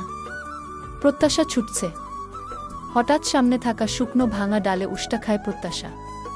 তাল সামলাতে না পেরে ছিটকে পড়ে বালুর উপর। ছেলে দুটো ওই তো দৌড়ে আসছে। প্রত্যাশার ঘাম ছুটছে কপাল মুখ বেয়ে, তবুও ক্লান্ত শরীর নিয়ে উঠার চেষ্টা করে। উঠার শক্তি এক চুল নেই শরীরে। হাঁপাতে হাঁপাতে এক হাতে টেনে মুখের কাপড় সরিয়ে ফেলে। চিৎকার করে কেউ আছেন, গলা দিয়ে কথাও যেন বেরোচ্ছে না। এর মধ্যে ছেলে দুইটা সামনে চলে এসেছে। ইস, মনে হচ্ছে বাঁচার একটা সুযোগ পেয়েও হারিয়ে ফেল। এবার হতাশ প্রত্যাশা একদম ভেঙে পড়ল। ছেলে দুটো সামনে দাঁড়িয়ে গালি দিয়ে বিশ্রী হাসল। পরপর প্রত্যাশার দিকে উবু হয় গাল চেপে ধরল। বলল, আরে কি তোর সাহস তো কম না। প্রত্যাশার ঠোঁটের দিকে নজর যায়। সেদিকে এগোতে এগোতে বলে, ভাবছিলাম ধীরে সুস্থ ভোগ করব, এত সেই সুযোগই দিতাছেই না, এখানেই শুরু করি কি এই বলে মুখ এগিয়ে আনতে থাকে। ঠিক এমন সময় কারোলা ঘিথিতে সামনের ছেলেটি ছিটকে দূরে সরে পড়ে। বুট পায়েলা থিটা গাল বরাবর পড়ল। ফিনকি দিয়ের ইক তো গড়িয়ে পড়তে থাকল। প্রত্যাশা পাশে ঘাট ঘুরিয়ে তাকাবে তার আগেই একটা হাত ওর দিকে বাড়িয়ে দিল। প্রত্যাশা মুখ দেখেনি, তারপরও আগন্তুককে ওর জন্য সাহায্যকারী হিসেবে ধরে নিয়ে কাপা কাপা হাতটা রাখল রুক্ষ শক্ত হাতে। আগন্তুক শক্ত করে হাত ধরল। একটানে প্রত্যাশাকে তুল। প্রত্যাশা দাঁড়িয়ে থমকে যায়। ও কিছুই বলতে পারে না। আচমকা বুকের উপর ঝাঁপিয়ে পড়ল। বুকে মুখ গুজে ফুপিয়ে উঠল। দুই হাতে পিঠের কাছের আয়রন রঙা ইউনিফর্মটা শক্ত করে ধরে রেখেছে প্রত্যাশা। উফ! প্রশস্ত বুকটা নিজের জন্য সেফ মনে হচ্ছে। এতক্ষণে একটু শ্বাস নেওয়া যাচ্ছে। প্রত্যাশা আঁকড়ে ধরে ব্যক্তিগত মানুষটিকে। এটাই মনে হচ্ছে ওর জন্য একমাত্র নিরাপদ, শান্তির আশ্রয়স্থল। নীরব নিজের থেকে প্রত্যাশাকে ছাড়িয়ে নিল। তারপর বাম হাতে থাকা ওড়নাটা প্রত্যাশার গায়ে জড়িয়ে দিল। একজন তো এক লাথিতেই মাটিতে গড়াগড়ি খাচ্ছে, আরেকটা পালিয়ে যাচ্ছিল। নীরব পা দিয়ে ভাঙা ডালটা তুল হাতে এসে পড়ল। তারপর ছুড়ে দিতেই লাঠিটা গিয়ে ছেলেটির ঘাড়ের দিকে বাড়ি লাগতেই অমনি ছেলেটি মাটিতে পড়ে গেল। ছেলে দুটোর মুখ বরাবর একের পর এক ঘুষি দেয়া। তারপর দুটোর মাথা ধরে একসাথে বাড়ি দিল। কপাল গড়িয়ের ইক তো পড়ছে। দুটো মাটিতে গড়াগড়ি খেতে লাগল আর আর্তনাদ করতে থাক। নীরবের রাগ কমেনি, দুইজনের হাতের উপর বুট পায়ে চেপে ধরে রাখে। এই হাত দিয়ে প্রত্যাশার গাল চেপে ধরছিল না, ইচ্ছে করছে এই হাতকে চিটে ফেলতে।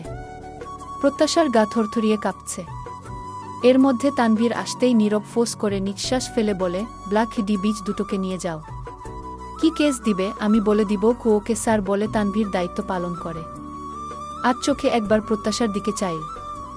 মেয়েটিকে স্যারের পরিচিত জিজ্ঞেস করার সাহস হল না। ফোনে লোকেশন ট্রেস করার কথা বলে আরেকটু নিচে নামতেই হঠাৎ দূরে কাউকে দৌড়তে দেখা যায়, পিছনে আরও কেউ। এই দেখে নীরব তানভীরকে মেসেজ দিয়ে এগিয়ে আসে। তারপর যা দেখল, মাথায় খুন চেপে যায়। নিজে হাতে দুটোকে খুন করতে ইচ্ছে করছে। প্রত্যাশার সামনে দাঁড়াল নীরব। মুখটা খুব ঠান্ডা।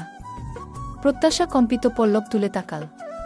প্রত্যাশার মাথার পিছে হাত দিয়ে বাঁধা রুমাল খুলে দিল নীরব। প্রত্যাশার বুকটা এখনো কাঁপছে। এক দণ্ড স্বস্তি পেতে সামনের মানুষটার বুকে মুখ গুজতে ইচ্ছে করছে।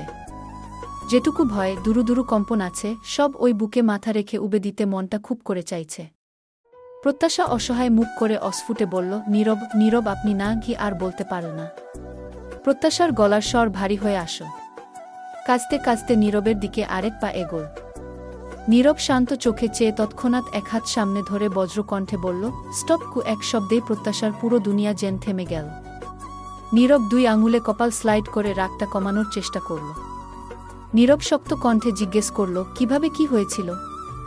ডিটেইলস বলো। প্রত্যাশা মিহি স্বরে শর্টকাটে সবটা বলে। সব শুনে নীরবের রাগের পার্ক বাড়ে। ভেতরের রাগটাকে প্রশমিত করতে চোখ বন্ধ করে এক মুহূর্ত দাঁড়িয়ে থাকল নীরব। তারপর চোখ খুলে প্রত্যাশার দিকে তাকাল। কিছুক্ষণ ঠোঁট দুটো দৃঢ়ভাবে চেপে কথাগুলো নিয়ন্ত্রণ করার চেষ্টা করল। অতঃপর ঠান্ডা কণ্ঠে বলল, তুমি চঞ্চল, ঠিক আছে, আমি সেটা জানতাম। কিন্তু এতটা কেয়ারলেস, এতটা রেসপন্সিবিলিটিলেস সেটা জানতাম না। একটু থামো। ভেতরে জমে থাকা ক্ষোভ প্রকাশ পেতে থাকল। তুমি একা একা শহর ঘুরে বেড়াও, কাউকে জানানোর প্রয়োজন বোধ করো না। মনে হলো না কেউ চিন্তায় পড়তে পারে? বাই চান্স দুর্ঘটনা ঘটতে পারে? একবারও মনে হয়নি? শেষের কথাটা ধমক দিয়ে বলে। প্রত্যাশা কিঞ্চিত কেঁপে উঠল। প্রত্যাশা নীরবের চোখে চোখ রাখতে পারল না। দৃষ্টি নত হয়ে গেল, ঠোঁট জোড়া থরথর করে কাঁপছে ওর। নীরব গভীর নিঃশ্বাস ছেড়ে কঠোর স্বরে বলে উঠল, you are a girl, god damn it. Do you even realize that? একটা মেয়ের বেসিক কিছু সেন্স থাকে। সে সেন্সটুকু তোমার মধ্যে থাকা উচিত ছিল। বাট তোমার এটুকু বেসিক রিয়েলাইজেশনটাই নাই। প্রত্যাশার চোখে টলমল করে জমে থাকা অশ্রু গড়িয়ে পড়ল। শব্দহীন কান্না ভিজিয়ে দিচ্ছে গাল। নীরব কণ্ঠে ধিক্কার নিয়ে বলল, তোমার মাঝে মেয়েলি কোনো বৈশিষ্ট্যই নেই। একটা মেয়ের মাঝে যে মিনিমাম সৌম্যতা, শালীনতা, সেন্স অফ সেফটি থাকার কথা, সেসব খুব কমই আছে তোমার মাঝে। পরিবার তোমাকে স্বাধীনতা দিয়েছে মানে এই নয় তুমি সেটার মিসইউজ করবে। তোমাকে স্বাধীনতা দিয়েছে, তুমি সেটা মুক্তির লাইসেন্স ভেবে নিয়েছ। স্বাধীনতা আর বেপরোয়া চলাফেরা এক না প্রত্যাশা। তুমি যেন নিজের এক রেকলেস দুনিয়ায় বাস করছো, যেখানে দায়িত্ব বলে কিছুই নেই। Like you are the centre of your own case. প্রত্যাশার হৃদয়ে প্রতিটি শব্দ চুকরি হয়ে বিঁধছে। প্রত্যাশা ফুপিয়ে উঠল। গলাটা কাঁপতে কাঁপতে ভাঙা স্বরে বলল, আসলে আমি ভাবতে পারিনি এমন কিছু হবে।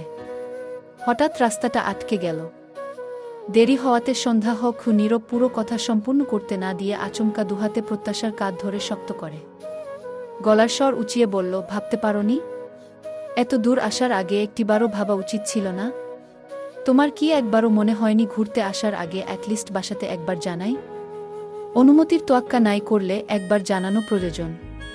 তুমি একা নও, তোমার চারপাশে মানুষ আছে যারা তোমার জন্য ভাবে, যাদের জন্য তুমি চিন্তা না করলেও তারা তোমার জন্য উদ্বিগ্ন হয়।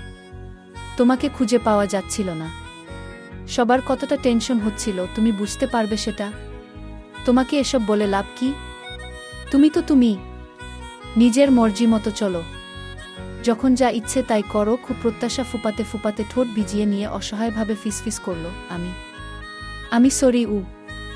নীরবের রাগ কমল না। নীরব দাঁতে দাঁত চেপে গর্জে উঠে, সরি মাই ফুট বলেই ধাক্কা দিয়ে ছেড়ে দিল প্রত্যাশাকে। প্রত্যাশা টাল সামলাতে না পেরে দুকদম পেছনে হটে গেল। বুকটা চেপে ধরছে কান্নায়, দম বন্ধ হয়ে আসছে ওর। কান্নার শব্দ আটকে যাচ্ছে গলায়। নীরব জোড়াল শ্বাস নিল। প্রত্যাশার চোখের অশ্রু কঠোর মনটাকে একটু মিয়ে দিল। গলার স্বর রুক্ষ থেকে এবার একটু নরম হল। মৃদুস্বরে বলল, আমি তোমাকে হার্ট করতে চাইনি, বাট তোমার কার্যকলাপ আমাকে বাধ্য করেছে কথাগুলো বলতে।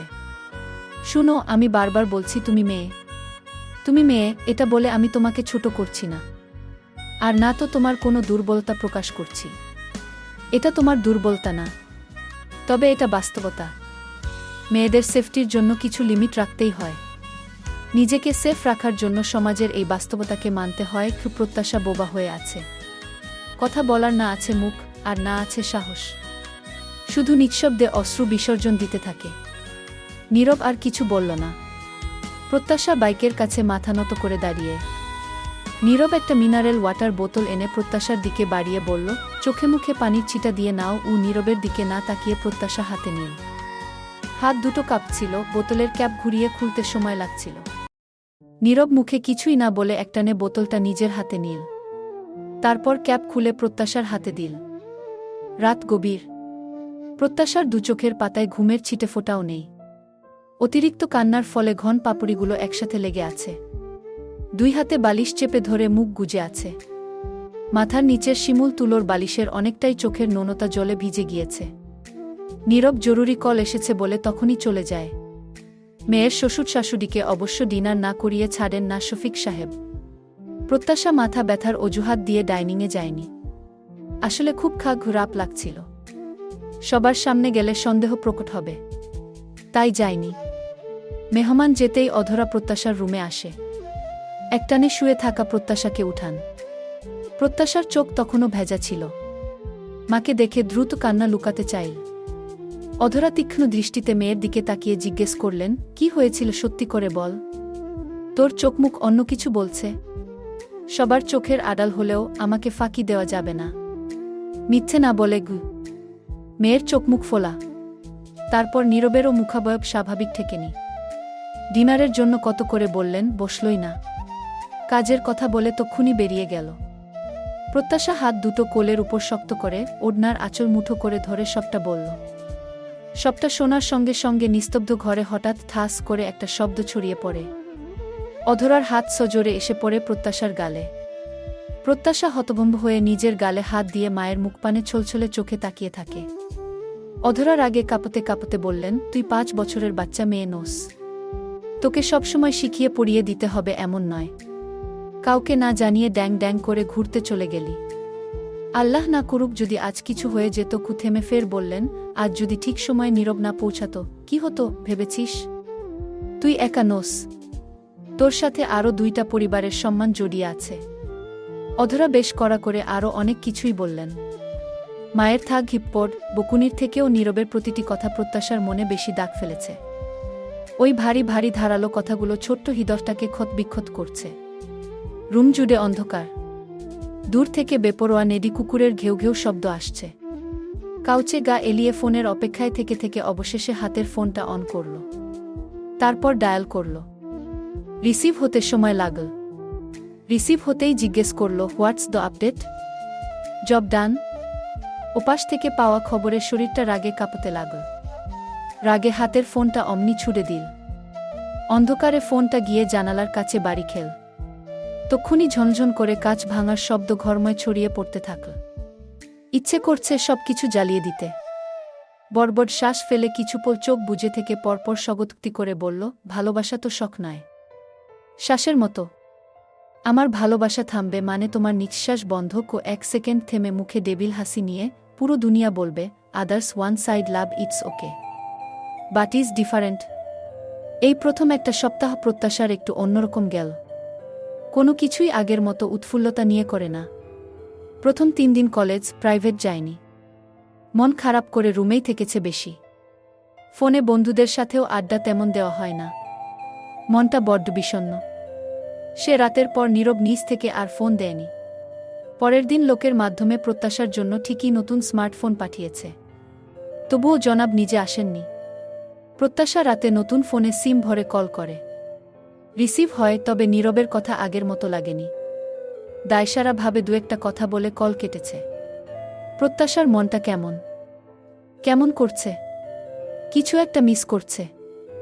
অবচেতন মনটা চাইছে আগের মতো নীরবের সাথে একটু বেশি সময় নিয়ে আলাপন।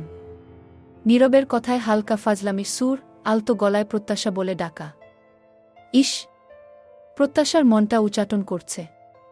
এর মধ্যে কাল আবার আরেক ঝামেলা পেকেছে।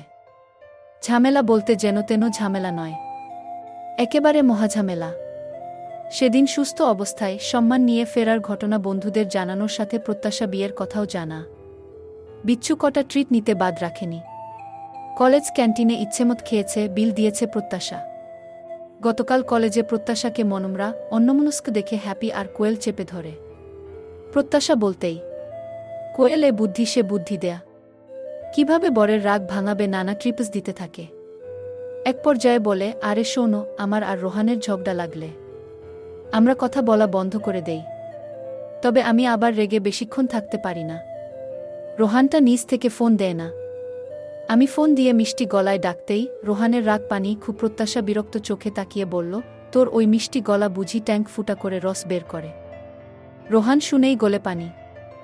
আর আমার অবস্থা এমন যে আমি ফোনে হ্যালো বলতেই এসপি সাহেবের গলায় যেন হিমালয় থেকে বাতাস এসে ঠান্ডা নিরুত্তাপ গম্ভীর করে দেয়। খু থেমে ফের বলল, ধুর বাদ দে তো, উনি এখনো আমার উপর রেগে আছেন। কিচ্ছুতেই মন গলবে না ঘে। আরে তোর মধ্যে রসকস কিছু আছে নাকি? একটু আদুরে ভঙ্গিতে ডেকেছিস কখনো? এখনকার কাপড়রা যেভাবে ডাকে আর কি গু। মানে কোয়েল নিজের এক্সপিরিয়েন্সের কথা বলে প্রত্যাশাকে বোঝায়। একবার বেইব বলে ডাকলে তোর এসপির রাগ কোথায় চলে যাবে? প্রত্যাশা কাটকাট গলায় বলল, এই না না, ওসব বেবফেব আমার মোটেই পছন্দ নয়। বিশ্রী লাগে আমার কাছে। অন্য কিছু বল। আর ওনাকে ওরকম ডাকলে কষিয়ে ধমক দিবে। মাথা খারাপ। বাদ দে বোন। কোয়েলের সাথে সুর মিলিয়ে হ্যাপিও বলে একবার দেখি না। বন্ধুদের চাপে যদি নীরবের মন গলে এই আশায় প্রত্যাশা কল করল। পাশ থেকে ওরা দুটো ইশারায় বল বল করছে। ওপাশ থেকে নীরব হ্যালো বলল। প্রত্যাশা কোনো রকমের জড়তা নিয়েই অস্ফুটে আওড়ায়। হজালো নীরব বেইব কি চোখ খিচে বন্ধ করে ফেলে প্রত্যাশা। ইয়া আল্লাহ! ধমক যেন না দেয়। এই ভয়ে কাঁপতে থাকে। সময় গড়ায়, উত্তর আসে না। নীরব কোনো উত্তর না দিয়ে ঠাস করে কল কেটে দেয়। মুখের উপর কল কাটতেই ওরা তিনটা ওর মুখ চাওয়াচাওয়ি করল। সকালে তীব্র মন খারাপ নিয়ে ঘুম থেকে ওঠে প্রত্যাশা। নতুন করে আর ফোন দেওয়ার সাহস হয়নি। মনটা বলছে সামনাসামনি গিয়ে সরি বললে এসপি সাহেব আর রাগ করে থাকতে পারবেন না। রুম থেকে বেরিয়ে বসার রুমে এসে বাবাকে চায়ের কাপ হাতে খবরের কাগজে মুখ ডুবিয়ে থাকতে দেখল। পাশে বসতেই শফিক সাহেব এক গাল হেসে বললেন, শুভ সকাল আমার মা। প্রত্যাশা বিরস মুখে বলল, শুভ সকাল উ। আমার মায়ের কি মন খারাপ? মুখটা ভারী ভারী লাগছে যে। কি হয়েছে সোনা মা আমার? গি বাবার আদরে স্বরে প্রত্যাশা প্রশ্রয় পেল। বাবার কাঁধে মাথাটা এলিয়ে দিল। ডান হাতের ফাঁক দিয়ে একটা হাত আঁকড়ে ধরল। বলল, উহু, কিছু হয়নি তো উ। পড়াশোনার কি খবর? ভালো। খু নীরবের সাথে দেখা করার জন্য ও বাড়ি যাওয়া দরকার। তবে কি করে আব্বু আম্মুকে বলবে? বলতেও তো লজ্জা লাগছে। প্রত্যাশা তড়িৎ ফন্দি এঁটে নিল। আহ্লাদি গলায় বলল, আব্বু আপুর কথা খুব মনে পড়ছে। আপুকে দেখতে ইচ্ছে করছে গি। নীলা গিয়েছে 1 সপ্তাহ হয়নি। এর মধ্যেই তোর আপুর জন্য মন কেমন করছে? অধরা এগিয়ে আসতে আসতে বললেন। মাকে কি করে সত্যিটা বলবে? আরে না, আপুর জন্য নয়, তবে আপুর দেবরের জন্য সত্যিই মনটা কেমন কেমন করছে। ঠিকঠাক কথা বলতে না পেরে স্বস্তি পাচ্ছি না। প্রত্যাশা আবদারের সুরে বলল, আম্মু, যাই না আব্বুর সাথে? আব্বুর সাথে সকালে গিয়ে বিকেলেই চলে আসব। আব্বুরও তো আপুকে দেখতে মন চাইছে, তাই না আব্বু? প্রশ্নটা শফিক সাহেবের মুখের দিকে তাকিয়ে করে। শফিক সাহেব কিছু বলার আগেই অধরা খেকিয়ে উঠলেন, এখন কোথাও যাওয়াটাও নেই। মায়ের রসকসহীন কথা শুনে মনটা আরও খারাপ হয়ে আসল। প্রত্যাশা রুমে এসে জানালার গ্রিল ধরে দাঁড়াল। নীরবের উপর রাগ হলো, ব্যাটা এসপির সময় একদিন আসবে, সেদিন প্রত্যাশাও এর থেকে কঠোর রাগ, অভিমান পুষে রাখবে। এভাবে কথা না বলে কষ্ট দেওয়া, সেদিন হাডে হাডে টের পাবে, এর দ্বিগুণ কষ্ট দিয়ে ছাড়বে। এসব ভেবে ঠোঁট উল্টায় প্রত্যাশা। দুঃখটাকে ফিল করতে মনে হলো একটা স্যাড সং গাওয়া যাক। গলা ছেড়ে গাইল, যদি ভুলতে পারতাম তোরে আমি, কাঁচতে হতো না। আজ মনের ভেতর ইতোগুলো জমতে পারত না, কি গানটা জমল না, চোখ দিয়ে পানি বেরোয়নি। বিকেল বেলা লেবুর রস চোখে লাগিয়ে পুরো ফিলিংসটা নেওয়া যাবে। টেবিলের উপর বাটিতে থাকা খেজুর হাতে তুলে মুখে পুড়ল। শ্বশুর মশাই সেদিন কয়েক রকমের খেজুর এনেছিলেন। মনমেজাজ ভালো না থাকায় খাওয়াই হয়নি। আব্বুর জন্য জায়নামাজ, কাউন্ট তসবিহ, আরও অনেক কিছুই দিয়েছে। এই দেখে প্রত্যাশা বলছিল, শ্বশুর মশাই খুব ভালো, কত সুন্দর আদর করে ডাকে, কখনো রেগে কথা বলে না। আবার দেখো না, কত কিছু দিয়েছে। অধরার সাথে সাথে বলল, হ্যাঁ, কিছু না বললে, তারপর খালি দিলেই সে ভালো, আর উচিত কথা বললেই সে হয় খারাপ। যেমন শাশুড়ি উচিত কথা বলে, তাই ভালো নয়। ঠিক বলেছি না? প্রত্যাশা জিভ কেটে ভাবলেই রে মনের কথা আম্মু বলে দিয়েছে। দুদিন পর, সময়টা দুপুর নাগাদ। প্রত্যাশা মনে মনে বেজায় খুশি। খানিকক্ষণ আগেই আনিশার জন্মদিন উপলক্ষে বাবার সাথে এ বাড়ি এসেছে। যদিও আত্মীয় স্বজন কাউকে বলা হয়নি, নিজেরাই শুধু। তবুও শর্মিলা রাতে ফোন করে শফিক সাহেবের পরিবারকে বলেন। বাড়ির ছোট বুকে আনতে এক প্রকার রিকোয়েস্টের সুরেই বলে। কিচেনে দুই যা রান্না করছে। নীলা মুখ গম্ভীর করে প্যানে কিছু নাড়ছে। প্রত্যাশা এগিয়ে এসে বলল, আমি কিছু করি? প্রত্যাশার দিকে তাকিয়ে নিহারিকা বললেন, থাক, গরমের মধ্যে মাত্রই আসলে, ফ্যানের নিচে গিয়ে বসো। নীলা ফোসফোস করতে থাকে, ওকে ফ্যানের নিচে গিয়ে বসতে বলছে। আর এদিকে আমাকে সেই কখন থেকে আগুনের কাছে দাঁড় করিয়ে রেখেছে। যত সব, আমার দিকে কারো নজর পড়ে না। পরি হাতের কাজ সেরে বলল, বট খালাম্মা, আমার এখানকার কাজ শেষ। কি ধোয়া লাগবো? দেন রোদ থাকতে থাকতে ধুইয়া দেই। নিহারিকার হাত জোড়া। প্রত্যাশার দিকে তাকিয়ে বলল, প্রত্যাশা, নীরবের রুমে দেখো, সোফায় ওর শার্ট প্যান্ট আছে, ওগুলো একটু পরীকে এনে দাও তো গু। আচ্ছা, আমি এক্ষুনি আনছি। প্রত্যাশা মুখে হাসি নিয়ে পা চালাল। হঠাৎ পিছন থেকে ডাক আসলো, শুনো। প্রত্যাশা থেমে গেল। নিহারিকার অনেক বছরের অভিজ্ঞতা। এদিকে প্রত্যাশা ছোট, তাই বলে দিলেন, শার্ট আর প্যান্টের পকেটগুলো চেক করে নিও, দরকারি কাগজ থাকতে পারে। তোমার শ্বশুরের পকেট থেকে তো কাচার সময় আগে অফিসিয়াল কাগজ পেতাম, তারপর থেকে আমি ভালো করে দেখে নেই। প্রত্যাশা প্যান্টের পকেট চেক করতে থাকে। একটা থেকে কচকচে কটা নোট পেল, পাশে নামিয়ে রাখল। শেষ প্যান্টে হাত ঢোকাতে ভারী ভারী কিছু ঠেকল। বের করল একটা জুয়েলারি শপের প্যাকেট। হঠাৎ প্রত্যাশার খুলে দেখতে ইচ্ছে করল। প্যাকেটের ভেতর লাল রঙের দুইটা বক্স। একটা বক্সে স্বর্ণের লকেট সহ চেইন, লকেটের উপর ভি লেটার। অন্য বক্সে নূপুর, তবে নূপুর জোড়া বাচ্চাদের। প্রত্যাশা কপালে ভাঁজ ফেলে ভাবতে থাকে, পিতে এ বাড়িতে কে আছে? কয়েক মুহূর্ত পর মনে হলো, পিফর তো প্রত্যাশাও হয়, তবে নূপুর জোড়া কার? প্রত্যাশা আর না ঘেটে ওয়ার্ড্রোবের উপরে রেখে দেয়। দেখা যাক নীরব এসব কাকে গিফট করে। এ বাড়িতে এসে যান। আজ কদিন নীরব বাড়িতে বসার ফুসরত পাচ্ছে না, কোনো একটা কেস নিয়ে খুব ব্যস্ত। আনিশা এসে আবদার জুড়ল, কানামাছি খেলবে। প্রত্যাশার মনটা আবার বাচ্চাদের ক্ষেত্রে খুবই নরম। না করতে না পেরে বলল, চলো তোমার ছোট দাদানের রুমে গিয়ে খেলি। ড্রয়িং রুমে সবার মাঝে খেললে সবাই বিরক্ত হবে, ভালো দেখায় না। বড়রা সবাই আছে, রুমে চলো। নীরবের রুমে প্রত্যাশার চোখ বাঁধা। আনিশা এবার নাক ফুলিয়ে বলল, নতুন ভাবি, নো চিটিং। এবার চিটিং করলে তোমার সাথে আডি উ। এই না, আর চিটিং হবে না। পাক্কা প্রমিস। আনিশা এবারে ব্যালকনিতে লুকাতে যায়। প্রত্যাশা খুঁজতে থাকে। ডাকছে, আনিশা সাড়া দাও। সাড়া না দিলে খেলব না কিন্তু। আনিশা কোকিলের সুরে বলল, কুকু কি। প্রত্যাশার শব্দটা অনুসরণ করে এগোতেই হঠাৎ ধাক্কা লাগে কারো সঙ্গে। আচমকা ধাক্কায় টাল সামলাতে না পেরে পড়ে যেতে নেয়। ঠিক তখনই একজোড়া শক্ত হাত কোমর জড়িয়ে ধরে। শরীরটা থেমে যায় সেই নির্ভর হাতের উপর। ও ত্রস্ত এক হাতে চোখের উপরের কাপড় টেনে দেয়। চোখ বাঁধা ছিল বিধায় ঝাপসা দেখছে। কয়েকবার পলক ফেলে স্বচ্ছ করে নেয় দৃষ্টিটা। নীরব ওর দিকে ঝুঁকে। কপাল ঘামে ভেজা, খোঁচা খোঁচা দাড়ির ভেতর দিয়ে চিকচিক করছে ঘাম। চোখ দুটো আশ্চর্যরকম শান্ত। প্রত্যাশার মুখের দিকে স্থির চেয়ে। ও চোখে চোখ পড়তেই ধক করে উঠল বুক। দুজনের চোখে চোখ। কয়েক মুহূর্ত গড়াল নিঃশব্দে দুজন দুজনের দিকে তাকিয়ে। নীরবের চোখের মনি স্থির, খুব কাছে থাকা রমণীর মুখপানে।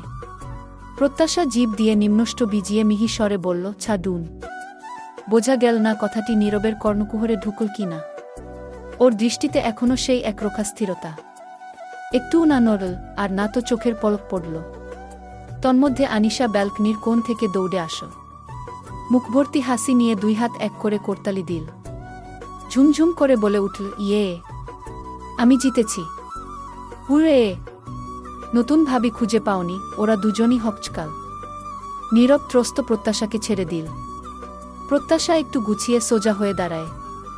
আনিশার আকস্মিক প্রশ্নে দুজনে আরেক দফা চমকায়। অপ্রস্তুত হয়। আনিশার মুখের হাসি মিলিয়ে গেল। হঠাৎ কোমরে দুই হাত রেখে গম্ভীর গলায় জিজ্ঞেস করল, তোমরা কি করছিলে গো? নীরব কপা এগিয়ে আয়নার সামনে দাঁড়াল। মৃদুস্বরে কেশে হাতের ঘড়ি খুলতে থাকে। যেন সবকিছু স্বাভাবিক এমন অ্যাটিটিউড নিয়ে নিজেকে ব্যস্ত রাখল। প্রত্যাশা এক হাতে কাঁধের উপর দিয়ে সামনে রাখা চুল গুছিয়ে নেওয়ার ভূমি করল। পরপর জড়তা নিয়ে কাঁধ ঝাঁকিয়ে বলল, ককি? কিছু না তো। আনিশা ভুরু কুচকে বিজ্ঞের মতন গোল গোল চোখ করে বলল, ও নতুন ভাবি বুঝিয়ে আমাকে ভেবে ভুল করে ছোট দাদানকে ধরে ফেলেছে, তাই না? প্রত্যাশা চোখ বটবট করে তাকিয়ে থাকে। আনিশা দুষ্টু হাসি নিয়ে ফের বলল, ভাবি ছোট দাদানকে চোর বানিয়ে ফেলেছে। ইয়ে, পুলিশকেই চোর বানিয়েছ? ছোট দাদান না খেলেও চোখ হুর হয়েছ। কি মজা। প্রত্যাশা ঠোঁট চেপে হাসতে হাসতে আনিশার গাল টিপে বলল, উমখু। পরপর আর চোখে নীরবের দিকে তাকাল। নীরবের মুখভঙ্গি দেখে কিছু আন্দাজ করতে না পেরে ভেঙচি কাটে, মিস্টার আনপ্রেডিক্টেবল। কখন কি রিয়েকশন করবে বোঝা দেয়। একটু আগেই চোখের ভাষা অন্য কিছু বলছিল, আবার এখনই গম্ভীর। যত সব। আরে ভাই, কখন এসেছি? একবার ফর্মালিটিজের জন্য হলেও তো জিজ্ঞেস করতে পারে। অ্যাটিটিউড দেখে বাঁচি না। অতঃপর আনিশাকে উদ্দেশ্য করে জোরে জোরে শুনিয়ে শুনিয়ে বলল, আনিশা, আন্টি তোমাকে খাওয়ার জন্য এক্ষুনি ডাকবে।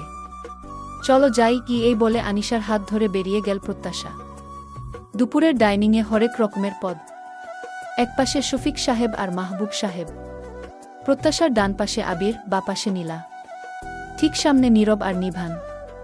নিহারিকা আর শর্মিলা পাতে পাতে খাবার সাজিয়ে দিচ্ছেন।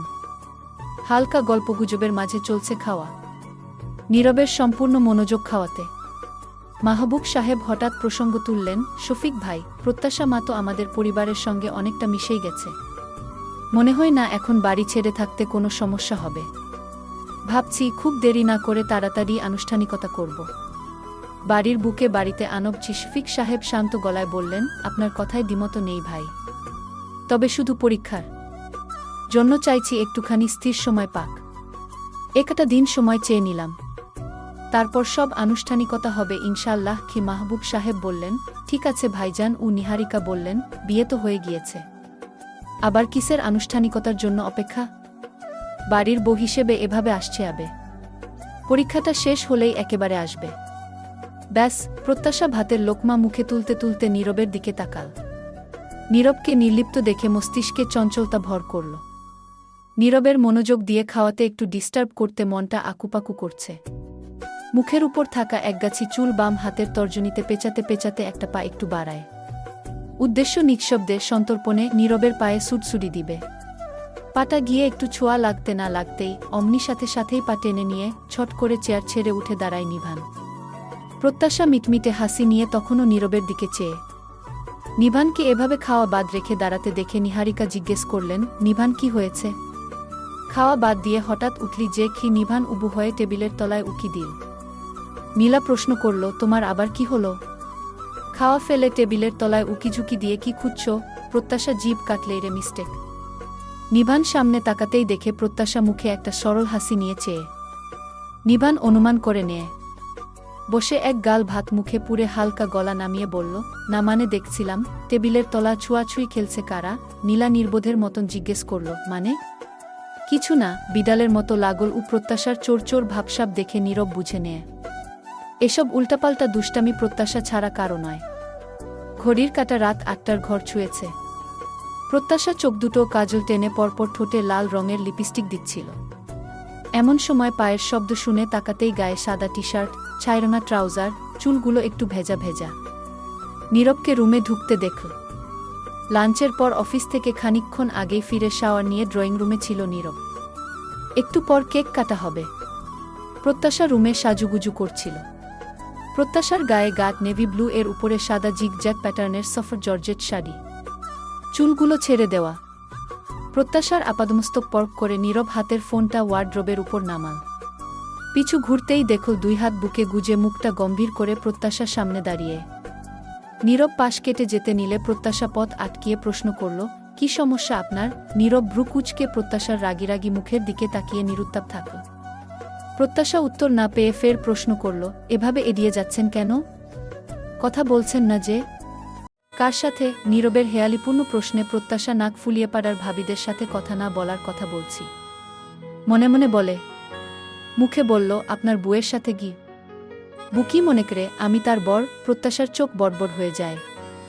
চেঁচিয়ে উঠল, মানে সিম্পল। বউ কখনো তার ব্যাপারে আমাকে কোনো কিছু জানানোর প্রয়োজন বোধটুকু রাখে না। তাই আপনি এখনো রাগ করে আছেন? সরি বলেছি তো। নীরব উত্তর না দিয়ে বুকে হাত ভাঁজ করে দাঁড়াল। প্রত্যাশার মুখটা এইটুকুন হয়ে আসল। ম্লান স্বরে বলল, জানেন আমার আম্মু বলে আমার মনটা নাকি খুব নরম। হয়তো সত্যি। এই যে আমি যখন রিয়েলাইজ করি আমার উপর কেউ অভিমান করেছে, আমার জন্য কেউ হার্ট হয়েছে, তখন আমার খুব খারাপ লাগে। যতক্ষণ না সবটা আগের মতো হয় ততক্ষণ আমার কিচ্ছু ভালো লাগে না। গি তুমি বলছো কেউ? মানে আমার জায়গায় অন্য কেউ হলেও একই রকম হতো? তোমার এই কোনো কিছু ভালো না লাগার জন্য স্পেশালি আমি নই? আমায় রাইট? মা, আপনি সব সময় কথা এভাবে ধরেন কেন? আমি অতসৎ ভেবে বলিনি তো। আমার সত্যিই মন খারাপ করছে। আমি মন থেকে সরি বলছি গু। এভাবে নয় গু, এভাবে নয়। তাহলে কিভাবে? প্রশ্ন করে উত্তর আসার আগেই প্রত্যাশা ঝটপট বলল, আপনি নিশ্চয় কানে হাত দিয়ে সরি বলতে বলছেন। নীরব ঠোঁট টিপে মুচকি হাসল। বলল, শুধু কান ধরেই নয়, you'll have to do up downs too. Up down? প্রত্যাশা চোখ বড়বড় করে বিস্ময় নিয়ে বলল। নীরব ছোট করে বলল, প্রত্যাশা কিছু পল স্থির থেকে ঠোঁট উল্টে বলল, আচ্ছা ঠিক আছে।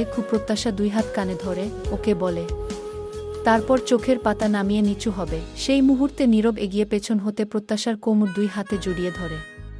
প্রত্যাশা একটু হেলে যায়। নীরব ওর মুখটা প্রত্যাশার ডান গালের সাথে ছোঁয়ায়। নীরবের থুতনি গিয়ে ঠেকে প্রত্যাশার কাঁধে। নীরব নিঃশব্দে ঠোঁট ছড়িয়ে হেসে বলল, থাক থাক, লাগবে না। প্রত্যাশার মুখেও হাসি, উষ্ণ স্পর্শ, সাথে শিরশিরানি আর দমবন্ধকর অনুভূতি। নিজের কোমর পেঁচিয়ে রাখা নীরবের হাতের উপর প্রত্যাশা দুটো হাত রাখে। বলল, আপনি মন থেকে বলছেন তো? প্রত্যাশার গালে গাল ঘষে বল নীরব, মন থেকে। মেয়েদের নিউরনে নিউরনে দেখছি বুদ্ধি গো। মানে? এই যে শাড়ি পরে আমাকে ঘায়েল করে ক্ষমা চাইছ। প্রত্যাশার সামনে ঘুরে দাঁড়াল। নীরবের চোখের দিকে তাকিয়ে বলল, একদিন আগের মতো কথা বলছিলেন না কেন? সবাই বলে দূরত্ব নাকি গুরুত্ব বাড়ায়। তাই দেখছিলাম তোমার কাছে আমার গুরুত্ব কতটুকু। প্রত্যাশা দুই হাতে নীরবের গলা জড়িয়ে বলল, তা মেপে টেপে কতটুকু পেলেন? নীরব দুই আঙুল কাছাকাছি করে দেখিয়ে বলল, এইটুকু। প্রত্যাশা মোটা মোটা চোখ করে মেকি রাগ দেখাল। নীরব তৎক্ষণাৎ বলল, উফ, এভাবে তাকিও না। তোমার এই দৃষ্টিতে আমি খুন হয়ে যাই। যে একবার তোমার এই মায়াবী চোখের রাগী দৃষ্টি দেখেছে, নির্ঘাত ঘায়েল হয়েছে। প্রত্যাশা ঠোঁট প্রসারিত করে হাসতেই একপাশে লুকোনো ছোট্ট গজদাঁতটা উকি দিল। নীরব চোখ আটকে ফেল সেখানেই। নীরব ঠোঁটে আলতো হাসি টেনে বলল, তোমার হাসির আসল সৌন্দর্যটা লুকিয়ে আছে তোমার ওই গজদাঁতটায়। ওটাই তোমার হাসিকে করে তোলে মায়ামা আর প্রাণবন্ত। আর সেই হাসির ভেতরেই আমি খুঁজে পাই এক টুকরো নিঃশব্দ সুখ, কুপ্রত্যাশা, লজ্জায় রাঙা হয়ে দৃষ্টি নুইয়ে নেয়া। নীরব প্রত্যাশার আরেকটু কাছে আসে। প্রথমে প্রত্যাশার কপালে চুমু খায়, তারপর নাকের ডগায়, তারপর ঠোঁট জোড়ার গিক্ত জবার ন্যায় রঙিন লিপস্টিক রাঙানো ঠোঁটে নামে। কিন্তু সেই ঠোঁট জোড়া ছোঁয়ার আগেই প্রত্যাশা নিজের ঠোঁটের সামনে আঙুল দাঁড় করিয়ে দেয়া। নীরবের চোখে আকুল আবেদন, প্রত্যাশা চোখের মণি ঘুরিয়ে উহু শব্দ করে না সূচক বোঝায়। পরপর কাঠখোট্টা স্বরে বলল, ওয়েট এসপি সাহেব, ওয়েটই। আরও ওয়েট করতে হবে। বিয়ে করেছি 1 মাসের বেশি, এখনও একটা লিপ কিস করতে পারলাম না। একটা কিসের জন্য কত বছর ওয়েট করতে হবে শুনি? প্রত্যাশা নিজেকে ছাড়িয়ে নিল। হাসতে হাসতে বলল, দেখা যাক।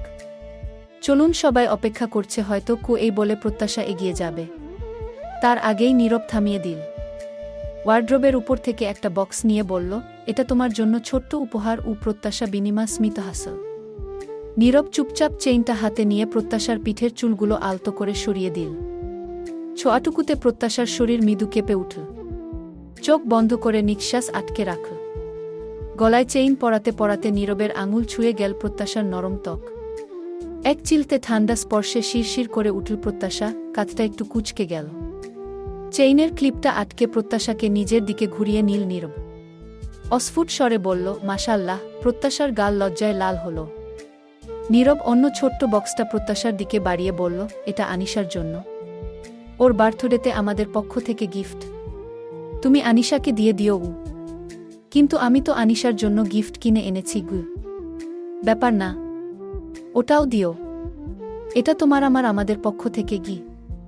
ওকে 2 দিন আগে আনিশা শর্মিলার কাছে নুপুরের বায়না করছিল, যা নীরবের কানে এসেছিল। তাই ভাবে এটাতেই হয়তো আনিশা বেশি খুশি হবে। নুপুর কিনতে গিয়ে শো করে রাখা লকেট সহ চেইনটা প্রত্যাশার জন্য পছন্দ করে কেনে। তবে নুপুর ইচ্ছের জন্যও নেয়। রাত 12টা বাজতে চলছে। জানালার সফেদ পর্দার ফাঁক গলে চাঁদের আলো এসে পড়েছে রুমের কোণে। সাথে কৃত্রিম সাদা আলো রুমটা একদম ফকফকা ঝলমল করছে। নিস্তব্ধ ঘরে চুডির রিনিঝিনি শব্দ বেশ আলোড়ন সৃষ্টি করেছে। নীরব সোফায় বসে হাতের আঙুল ল্যাপপে থাকলেও বেহায়া দৃষ্টি বারংবার আয়নার সামনে দাঁড়ানো রমণীর দিকে যাচ্ছে।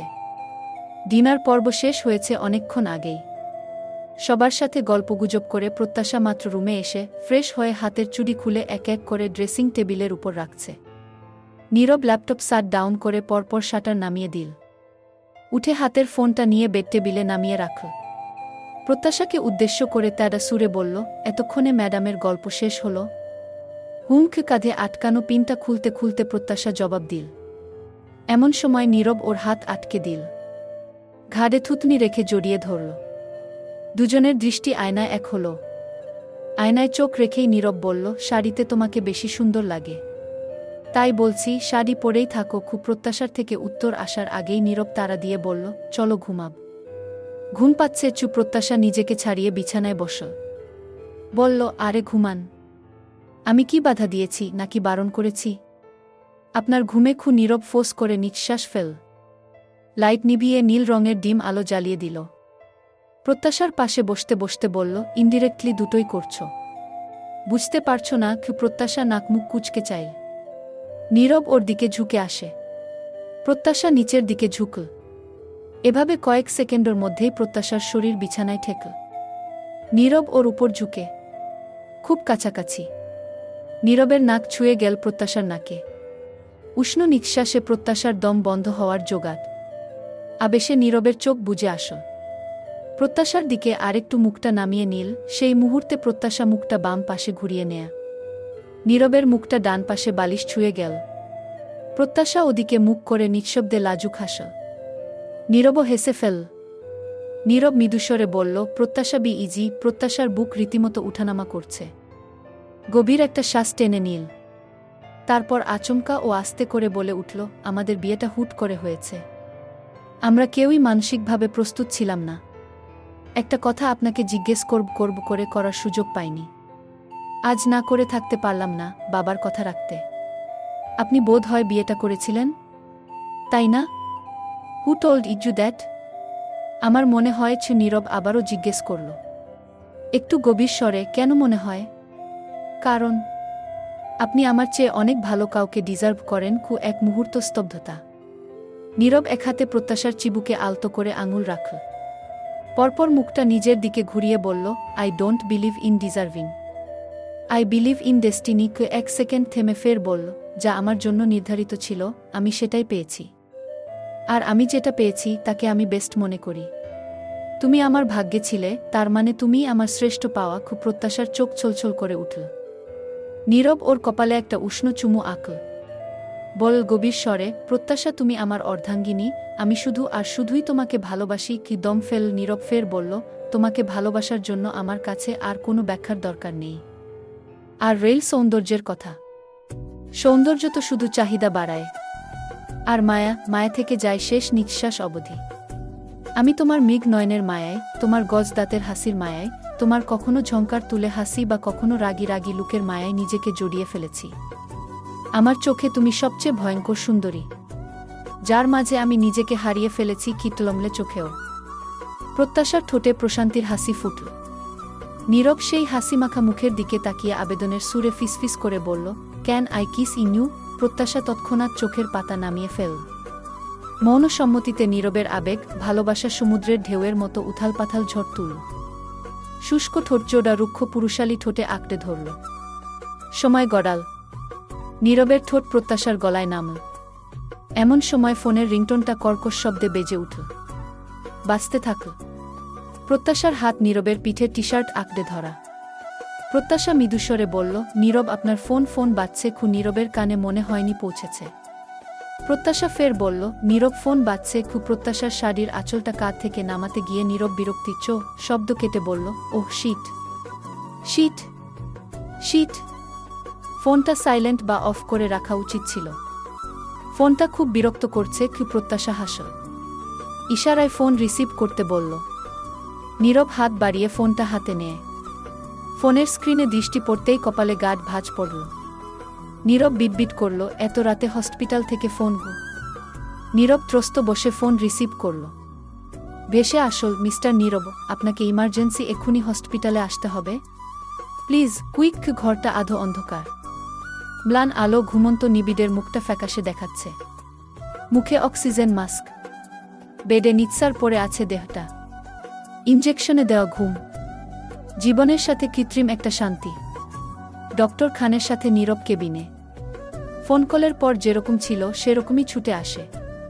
ত্রস্ত ওয়ালেটটা ট্রাউজারের পকেটে ঢুকিয়ে ফোন আর বাইকের চাবি নিয়ে ইমার্জেন্সি বেরোতে হবে বলে চলে আসে। ভেবেছিল নিবিড়ের পাগলামি বেড়েছে, সামলাতে পারছে না, তাই হয়তো ডাকছে। এর আগেও একদিন মাঝরাতে আসতে হয়েছিল। তবে এবারে সিচুয়েশন আলাদা। ডক্টর খান মৃদুস্বরে বললেন, মিস্টার নীরব, আপনার ভাইয়ের কন্ডিশন খুব একটা ভালো নয়। কিছুক্ষণ আগেই হঠাৎ করে পেশেন্টের শ্বাসকষ্ট শুরু হয়। চটজলদি অক্সিজেন মাস্ক পরিয়ে দেওয়া হয়। পেশেন্ট প্রলঞ্জড পালমোনারি টক্সিসিটিতে আক্রান্ত, যা অতিরিক্ত ড্রাগ গ্রহণের ফলে হয়েছে। 2 হাত ট্রাউজারের পকেটে গুজে মাথাটা নুইয়ে দাঁড়িয়ে নীরব। কথাগুলো শোনার সাথে সাথে বুক চিড়ে দীর্ঘশ্বাস বেরোল। ডক্টর এক মুহূর্ত থেমে নীরবের দিকে তাকিয়ে ফের বলেন, আমি বুঝি এটা বলা সহজ না। তারপর একদিনে পেশেন্টের অবস্থা, রিপোর্ট সব দেখে মনে হচ্ছে পেশেন্টকে খাবারের মাধ্যমে নিয়মিতভাবে কোনো সাইকোঅ্যাক্টিভ সাবস্ট্যান্স দেওয়া হতো। নীরব তৎক্ষণাৎ মাথাটা তুলে প্রশ্নতুর চোখে তাকাল। ছট করে বলে উঠল, ড্রাগ? হ্যাঁ, সম্ভবত মেথামফেটামিন বা এর কোনো সিস্টেমেটিক ডেরিভেটিভ। তার মেটাবলিক রিডিং, নিউরোটক্সিন লেভেল সবই ইঙ্গিত করে সেদিকেই। প্রথমে পেশেন্ট হয়তো বুঝতে পারেনি, কিন্তু আসক্তি গড়ে ওঠে খুব দ্রুত। এরপর শরীর নিজে থেকেই চাহিদা তৈরি করতে থাকে এবং সে নিজে থেকেই ড্রাগ খুঁজতে শুরু করে। নীরব চোখ দুটো বুজে নিল। পরপর দপ করে তাকাল, চোখ দুটো রাগে লাল হয়ে উঠেছে।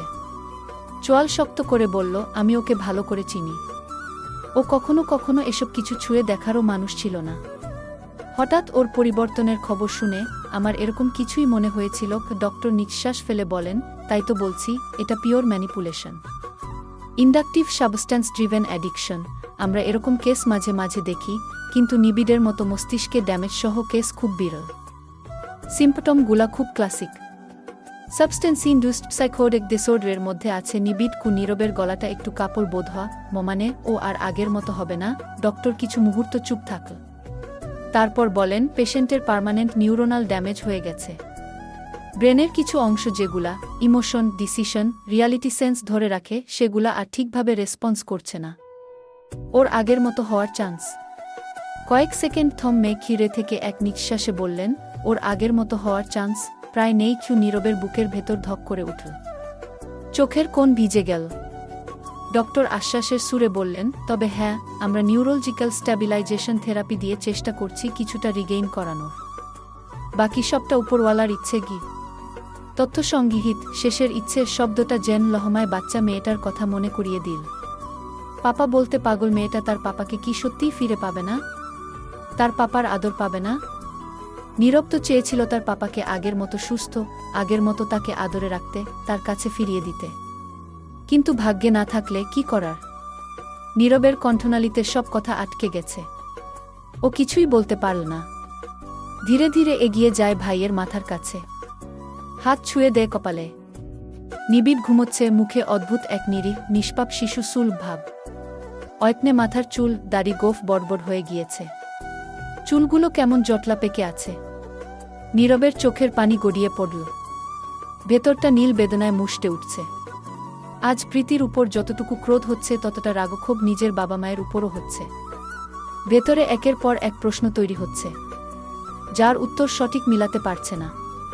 মা যদি বিয়েটা মেনে নিত তাহলে হয়তো আজ এদিন আসত না। মায়ের সমস্যাটা কি ছিল? নিজের পায়ে দাঁড়ানোর আগে প্রেম করে বিয়ে করে না কেউ? অনেকে করে, তাই বলে মেনে নিবে না। প্রীতিকে নিয়ে সমস্যা? মায়ের প্রীতিকে নিয়ে কি এমন সমস্যা? আর বাবা কেন মায়ের এই ব্যাপারে বিরুদ্ধে গেলেন না? বাবা তো যথেষ্ট বুঝদার, একজন সৎ মানুষ। মায়ের ছেলেমানুষিকে কেন চুপ থেকে সম্মতি দিলেন? আজকেই বাবা মায়ের সাথে এ নিয়ে কথা বলবে বলে স্থির করে নীরব। প্রীতি প্রীতি প্রীতি এই নামটা ভুল করে মনে উঠলেও তীব্র ঘৃণ না হচ্ছে। নিবিড়ের এই অবস্থার জন্য যদি প্রীতি দায়ী হয়, তবে প্রীতির উদ্দেশ্যটা কি? প্রেম, লাভ, ম্যারেজ, এসব কিছু লোক দেখানো। বিয়ের পর 5টা বছর তো দুজনের ভালোই কেটেছে। মায়ের মুখে শুনেছে নিবিড় মিনিট দুয়েকের বড় নীরবের। তবে যমজ হওয়ায় দুজনের ফ্রেন্ডলি সম্পর্ক ছিল। বাড়ির কারো সাথে যোগাযোগ না হলেও নীরবের সাথে ফোনে কথা হতো। কখনো তো ওদের দাম্পত্য কলহের কোনো কথা বলেনি। যতটুকু শুনেছে ভালোটাই। তারপর সোশ্যাল মিডিয়ায় ছাড়া দুজনের ছবি দেখে তো হ্যাপি কাপলি মনে হতো। তবে আমরা যা বাহ্যিক দেখি আর শুনি সেটা বেশি ক্ষেত্রেই থাকে শো অফ। প্রত্যেকের ভেতরের খবর শুধু তারাই জানে। আপাত দৃষ্টিতে অমুককে দেখে মনে হয় কত সুখী, কতই না তাদের শান্তি। আমরা বলেও ফেলি, আহা, ওর মতো যদি আমার লাইফটা হতো। আবার দেখা যায় সেই লোকও ওরকম আফসোস করে বলে। প্রত্যেকে প্রত্যেকের জায়গা থেকে কোনো না কোনো অপ্রাপ্তি, অপূর্ণতায় ভোগে। যে মানিয়ে নেয় সেই প্রকৃত সুখী। নীরব ভোর রাতে ফেরে, এক্সট্রা চাবি দিয়ে লক খুলে ভেতরে ঢোকে। ফ্রেশ হয়ে ক্লান্ত শরীরটা নিয়ে ধপ করে বিছানার একপাশে বসে নীরব। চোখ যায় এলোমেলো, জুবুথুবু হয়ে ঘুমিয়ে থাকা প্রত্যাশার দিকে। হাত দুটো গলার সাথে চেপে জড়সড় হয়ে শুয়ে। ভোর রাতের দিকে আবহাওয়া একটু ঠান্ডা ঠান্ডাই থাকে। প্রত্যাশার শীত করছে বুঝতে পেরে নীরব চাদরটা ছাড়িয়ে টেনে দেয় প্রত্যাশার গলা অবধি। পরপর শুয়ে কপালের উপর ডান হাতটা ভাঁজ করে রেখে নানান চিন্তাভাবনা করতে করতে এক পর্যায়ে চোখ লেগে যায় নীরবের। প্রত্যাশা ঘুম থেকে উঠে ফ্রেশ হয়ে আয়নার সামনে দাঁড়িয়ে এলোমেলো চুল পরিপাটি করতে থাকে। ভেতরে কৌতূহল হচ্ছে, রাতে কি এমন ইমার্জেন্সি কল আসল? কোথায় গিয়েছিল? তবে ঘুমন্ত মানুষকে তুলে এসব জিজ্ঞেস করতে ইচ্ছে হলো না। নীরব কখন ফিরেছে প্রত্যাশা জানে না। যে ঘুম ওর, ভাবে তাড়াতাড়ি ফিরেছে হয়তো। ও তো চোখ বোঝার সাথে সাথে ঘুমিয়ে পড়ে। ঘুমের মধ্যে চুরি করে নিয়ে গেলেও টের পাবে না। হঠাৎ আয়নার মধ্যে গলার বা পাশে লালচে একটা দাগ নজরে এল। আপনা আপনি প্রত্যাশার আঙুল ছুঁয়ে গেল দাগটায়। সাথে সাথে শিরশির করে উঠল সমস্ত কায়া। রাতের ওই মুহূর্তটুকু জ্বলজ্বল করে উঠল চোখের তারায়। লজ্জায় রাঙা হলো মুখখানা। আজ চোখে বিছানায় ঘুমন্ত নীরবকে দেখল প্রত্যাশা। ঘুমন্ত ফেসটা ইনোসেন্ট দেখাচ্ছে। প্রত্যাশা ভাবল, তবে জাগ্রত মানুষটা প্রত্যাশার কাছাকাছি থাকলে মোটেই ইনোসেন্ট নয়। প্রত্যাশা ফেস পাউডারের কৌটা হাতে নিয়ে দাগটা আড়াল করতে সামান্য পাউডার লাগিয়ে রাখল। চুলগুলো ক্লিপ দিয়ে আটকাতে গিয়ে মাথাটা বাঁকা করে পিছনে কিঞ্চিত ঘুরাতেই গলার পেছনের দিকে থাকা জন্ম দাগটা নজরে আসল। ক্লিপটা চুলে গেঁথে বিটবিট করল, ওয়াও! প্রত্যাশা! ওয়াও! শরীরে তো দাগের সংখ্যা বেড়েই চলেছে। দুটো জন্ম দাগ ছিল, এখন আবার অন্য দাগ পড়া শুরু হলো। খুব প্রত্যাশার ডান বাহুতে কনুইয়ের থেকে একটু নিচে নজরে পড়ার মতো জন্ম দাগ আছে। প্রত্যাশা তো মাঝে সাঝে বলতো, তোমাদের মেয়ে যদি ছোটবেলায় হারিয়ে যেত না, এই দাগগুলো দেখে খুঁজে পেতে। ঠিক বলেছি না আম্মু?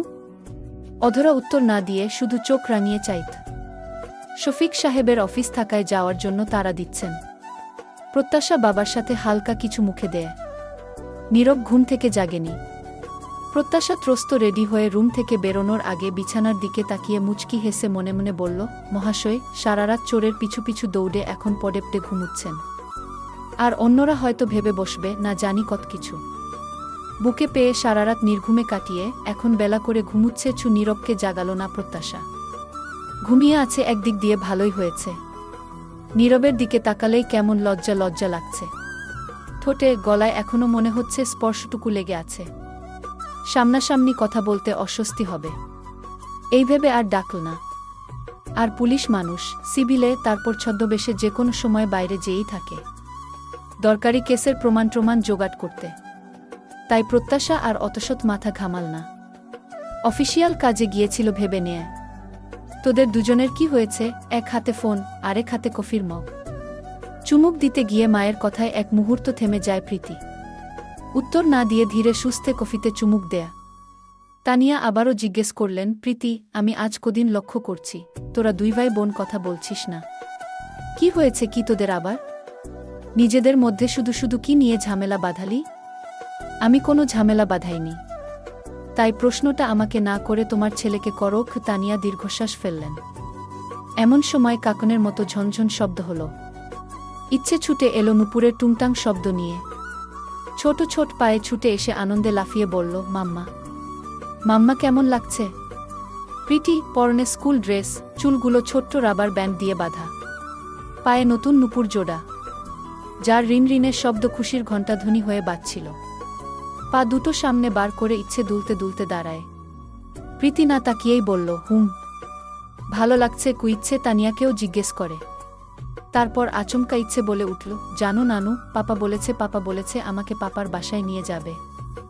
যেখানে পাপা থাকে, পাপার পাপা, পাপার মাম্মা, আরও অনেকে থাকে। দুই হাত ছাড়িয়ে চোখে মুখে খুশির ঝিলিক ছড়িয়ে বলে ইচ্ছে। দম ফেলে আহ্লাদি স্বরে বলতে থাকে, ওখানের সবাই আমাকে আদর করবে, আমার সাথে খেলবে, আমার আর মন খারাপ করবে না, পাপাকে মিস লাগবে না, সবাই থাকবে। তানিয়া এক হাতে ইচ্ছের গাল ছুঁয়ে দিলেন। বললেন, তুমি যেতে চাও দাদুর বাসায়? ইচ্ছে মুখে টলটলে হাসি মেখে ঘাট কাত করে বলল, আমি পাপার কাছে থাকতে চাই। তানিয়া জিজ্ঞেস করলেন, এখান থেকে চলে গেলে নানুকে ভুলে যাবে কি? মনে রাখবে কি নানুকে? বেঈমান, বিশ্বাসঘাতক বংশের রক্ত তোমার শরীরে। ভুললেও অবাক হব না। শেষের কথা দুটো মনে মনে বললেন। প্রীতি কপালে বিরক্তির ভাঁজ ফেলে মনাকে ডেকে বলল, স্কুলের সময় হয়ে গেছে, ড্রাইভার নিচে আছে, ইচ্ছেকে গাড়িতে তুলে দিয়ে আসো। ইচ্ছে মায়ের কাছে এসে গালে চট করে চুমু খেয়ে হাত নাড়িয়ে বলে, বাই মাম্মা। হাতটা নাড়াতে গিয়ে প্রীতির বাহুতে থাকা লেগে প্রীতির হাত খসে ফোনটা নিচে পড়ে যায়। মাম্মা বকবে এই ভেবে ইচ্ছে ভয় পেল। মুখটা শুকনো করে ভয়ার্ত কণ্ঠে বলল, সরি মাম্মা, তোমার নতুন ফোনটা পড়ে গেল, এটাও ভেঙে গেল, তোমায় আবার নতুন ফোন।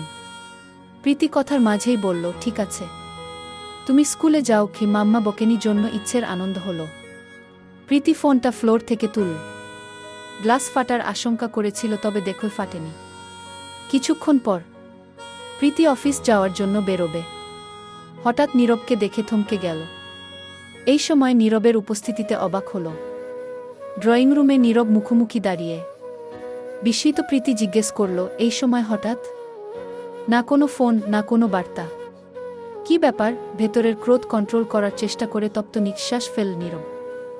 শক্ত গলায় বলল, তোমাকে একটা প্রশ্ন করতে এসেছি, আশা করছি এবার সত্যিটা বলবে। প্রীতির মুখে তুচ্ছ তাচ্ছিলের হাসি খেলে গেল।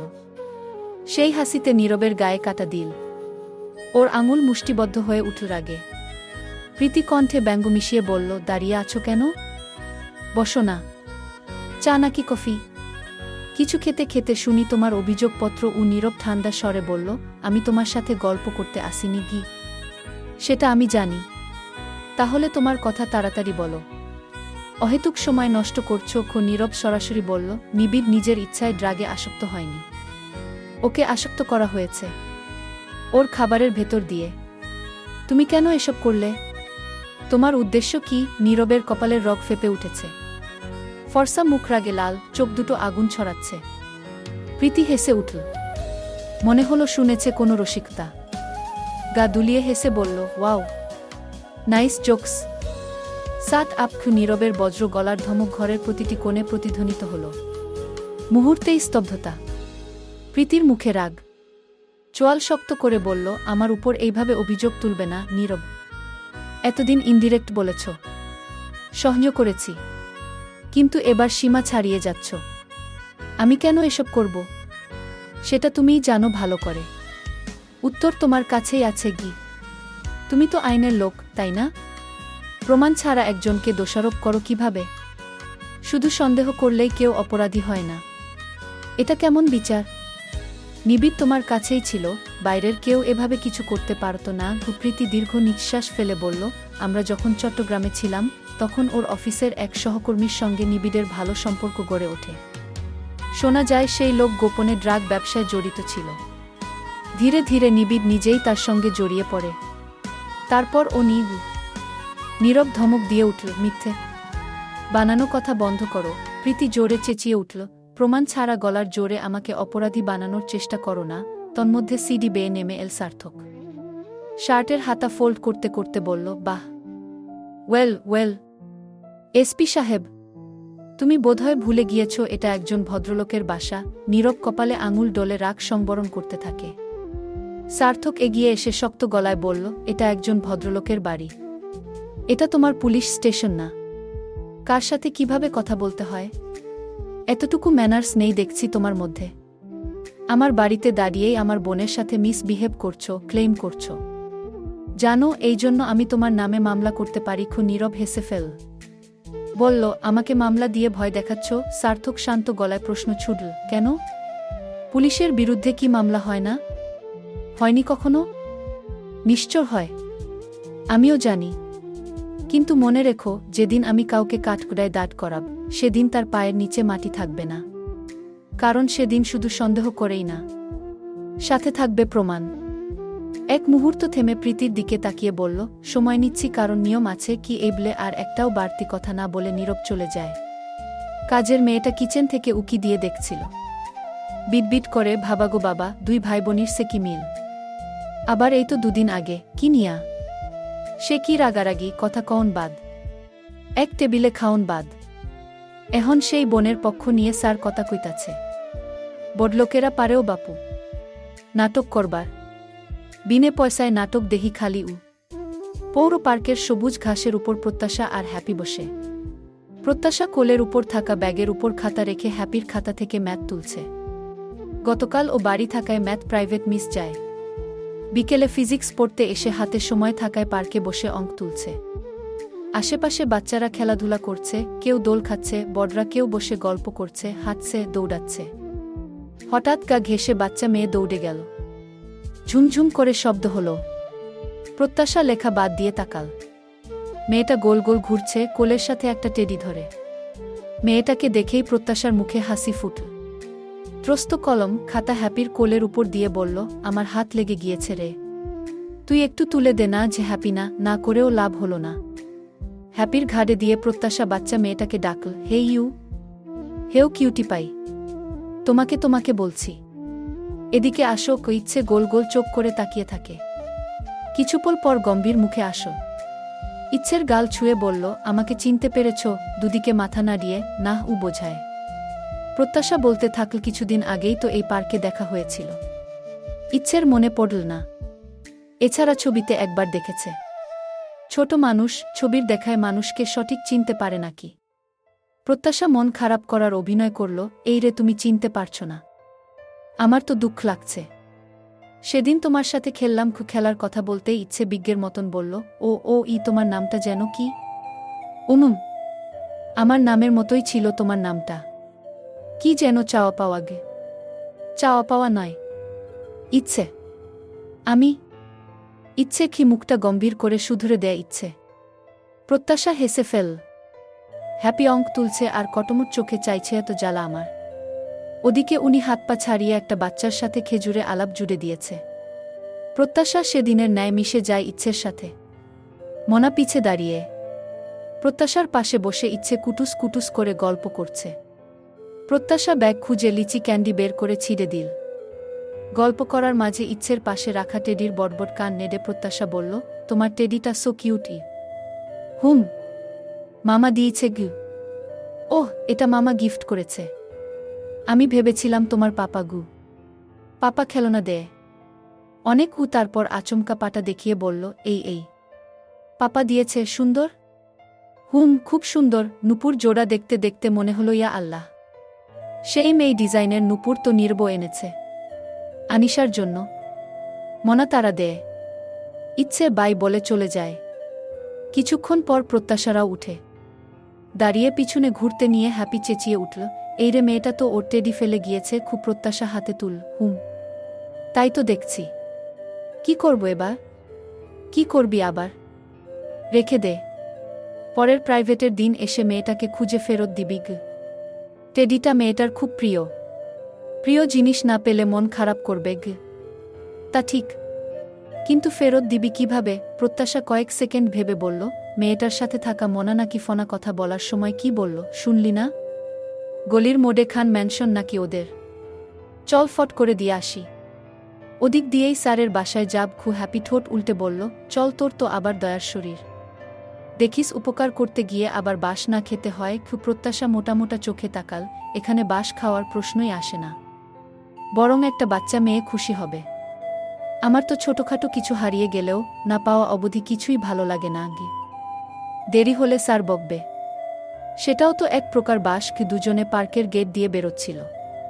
হঠাৎ ছেঁড়া মলা মাখা গেঞ্জি গায়ে একটা বাচ্চা ছেলে ডাকল, আপা ফুল নিবেন? ফুল? প্রত্যাশা বলল, না। হাতে কয়েকটা ফুল, তাও শুকিয়ে গিয়েছে। না করার সাথে সাথে ছেলেটির মুখ ম্লান হয়ে আসল। প্রত্যাশা পা চালিয়েও ফিরে এল। মায়া হল। ব্যাগ খুঁজে 200 টাকার একটা নোট পেল। বাকি টাকা রিকশা ভাড়ার জন্য রেখে দিল। ছেলেটির দিকে বাড়িয়ে বলল, এটা রাখো। ফুল লাগবে না। ছেলেটার মুখ চকচক করে উঠল। ছেলেটা আবার বলে এক প্রকার জোর করেই দুজনকে 2টো লাল গোলাপ দিল। হ্যাপি বলল, ফুল তোর ভালো লাগে না? হ্যাঁ লাগে তো গু। তাহলে টাকা দিলি, তবুও নিতে চাইলি না যে গু? মনে করলাম আমার থেকে লাল গোলাপগুলো প্রেমিক প্রেমিকাদের বেশি দরকার হতে পারে। আমি কাকে দিব ভাই? ফুলের অভাবে কতজন প্রপোজ করতে পারছে না, তাদের কথা ভেবে রেখে দিচ্ছিলাম। প্রত্যাশা মজা করে বলল। হ্যাপি বলল, কেন, তোর বরকে দিবি গু? ধুর, বরের সাথে দেখা হতে হতে ফুল শুকিয়ে নাই হয়ে যাবে গু। শুকনো ফুল দিয়ে প্রপোজ করার আলাদা ব্যাপার। বলবি, ফুলটা হয়তো শুকিয়ে গেছে, কিন্তু ভালোবাসা শুকায় না। ভালোবাসা সময়ের সাথে প্রগাঢ় হয়। এই শুকনো ফুলটা প্রমাণ, ভালোবাসা শুধু রঙে গন্ধে নয়, টিকে থাকার নামও। শুকিয়ে গেলেও ফুরিয়ে গেলেও থাক তোমার পাশে। শ্বাসের সাথে মিশে হ্যাপির বাহুতে চাপড় মেঘ ঘুরে হেসে বল প্রত্যাশা, বাহ, ভালোই তো। কবি ভাব তোর। মোড়ের উপরের একটা দোকান থেকে খান ম্যানশন কোনো পাশে জিজ্ঞেস করে নিয়ে ওরা। অল্প একটু যেতেই বাড়ির তরণে নামফলক দেখে বেগ পোহাতে হয় না। সমস্যা বাধল, গেট খোলা, দারোজান বা গার্ড কেউ নেই। ওদিকে প্রাইভেটের সময় হওয়ায় দেরি না করে ভেতরে ঢোকে। কলিং বেল চাপল। কাজের মেয়ে এসে দরজা খুলে দিল। প্রত্যাশা বলল, এখানে ইচ্ছে বলে একটা বাচ্চা মেয়ে থাকে। মেয়েটা মাথা নাড়িয়ে বলল, ও, এই টেডিটা ওকে দিয়ে দিয়েন। পার্কে ফেলে আসছিল টেডিটা হাতে নিয়ে মেয়েটা। এমন সময় তানিয়ার গলার স্বর আসলো, কে এসেছে রে? কার সঙ্গে কথা বলছিস কি? মেয়েটা ঝটপট বলল। তানিয়া ভেতরে আসতে বলল। ওরা ইতস্তত করতে থাকে। এর মধ্যে ওপাশ থেকে ইচ্ছে দৌড়ে এল। দরজার সামনে প্রত্যাশাকে দেখে চেঁচিয়ে উঠল। বুয়ার হাত থেকে টেডি নিয়ে প্রত্যাশার হাত ধরে টেনে ভেতরে নিল। বয়স্ক মানুষ ডাকছিল বিধায় ওরা ভেতরে আসো। তানিয়া ধন্যবাদ দেয়, বসতে বলে, তবে ওরা ভদ্রভাবে না করে। প্রাইভেট আছে বলে চলে যেতে নেয়। তানিয়া চশমা ছাড়া ঝাপসা দেখে। মেয়ে দুটোকে দেখলেও ধরতে ব্যর্থ হয়। একদিন ছবিতে এই মেয়েটাকে দেখেছিলেন। প্রত্যাশা হাসি মুখে বলল, আন্টি আমরা আসছি এই বলে ঘাট ঘুরাতে গিয়ে ড্রয়িং রুমের একপাশে থাকা ফ্রেমে দৃষ্টি আটকায় প্রত্যাশার। বেশ কিছু ছবির মাঝে একটা ছবিতেই ওর নজর আটকে গেল। মুখের হাসি মিলিয়ে যায়। ও ত্রস্ত ঘুরে দাঁড়াল। ছবির দিকে আঙুল তাক করে কাপা কাপা স্বরে জিজ্ঞাসা করল, ওই ছবিটা কার? হঠাৎ প্রত্যাশার এমন প্রশ্নে তানিয়া অবাক হল। তবুও বলল, আমার মেয়ে প্রীতি আর মেয়ের জামাই এর ইচ্ছে ঝুমঝুম করে বলল, আমার মাম্মা আর পাপা। খুব প্রত্যাশার পুরো পৃথিবী দুলে উঠল। হাতের ফুলটা খসে মাটিতে পড়ল। শরীরটা যেন ঝাঁকুনি দিয়ে উঠল।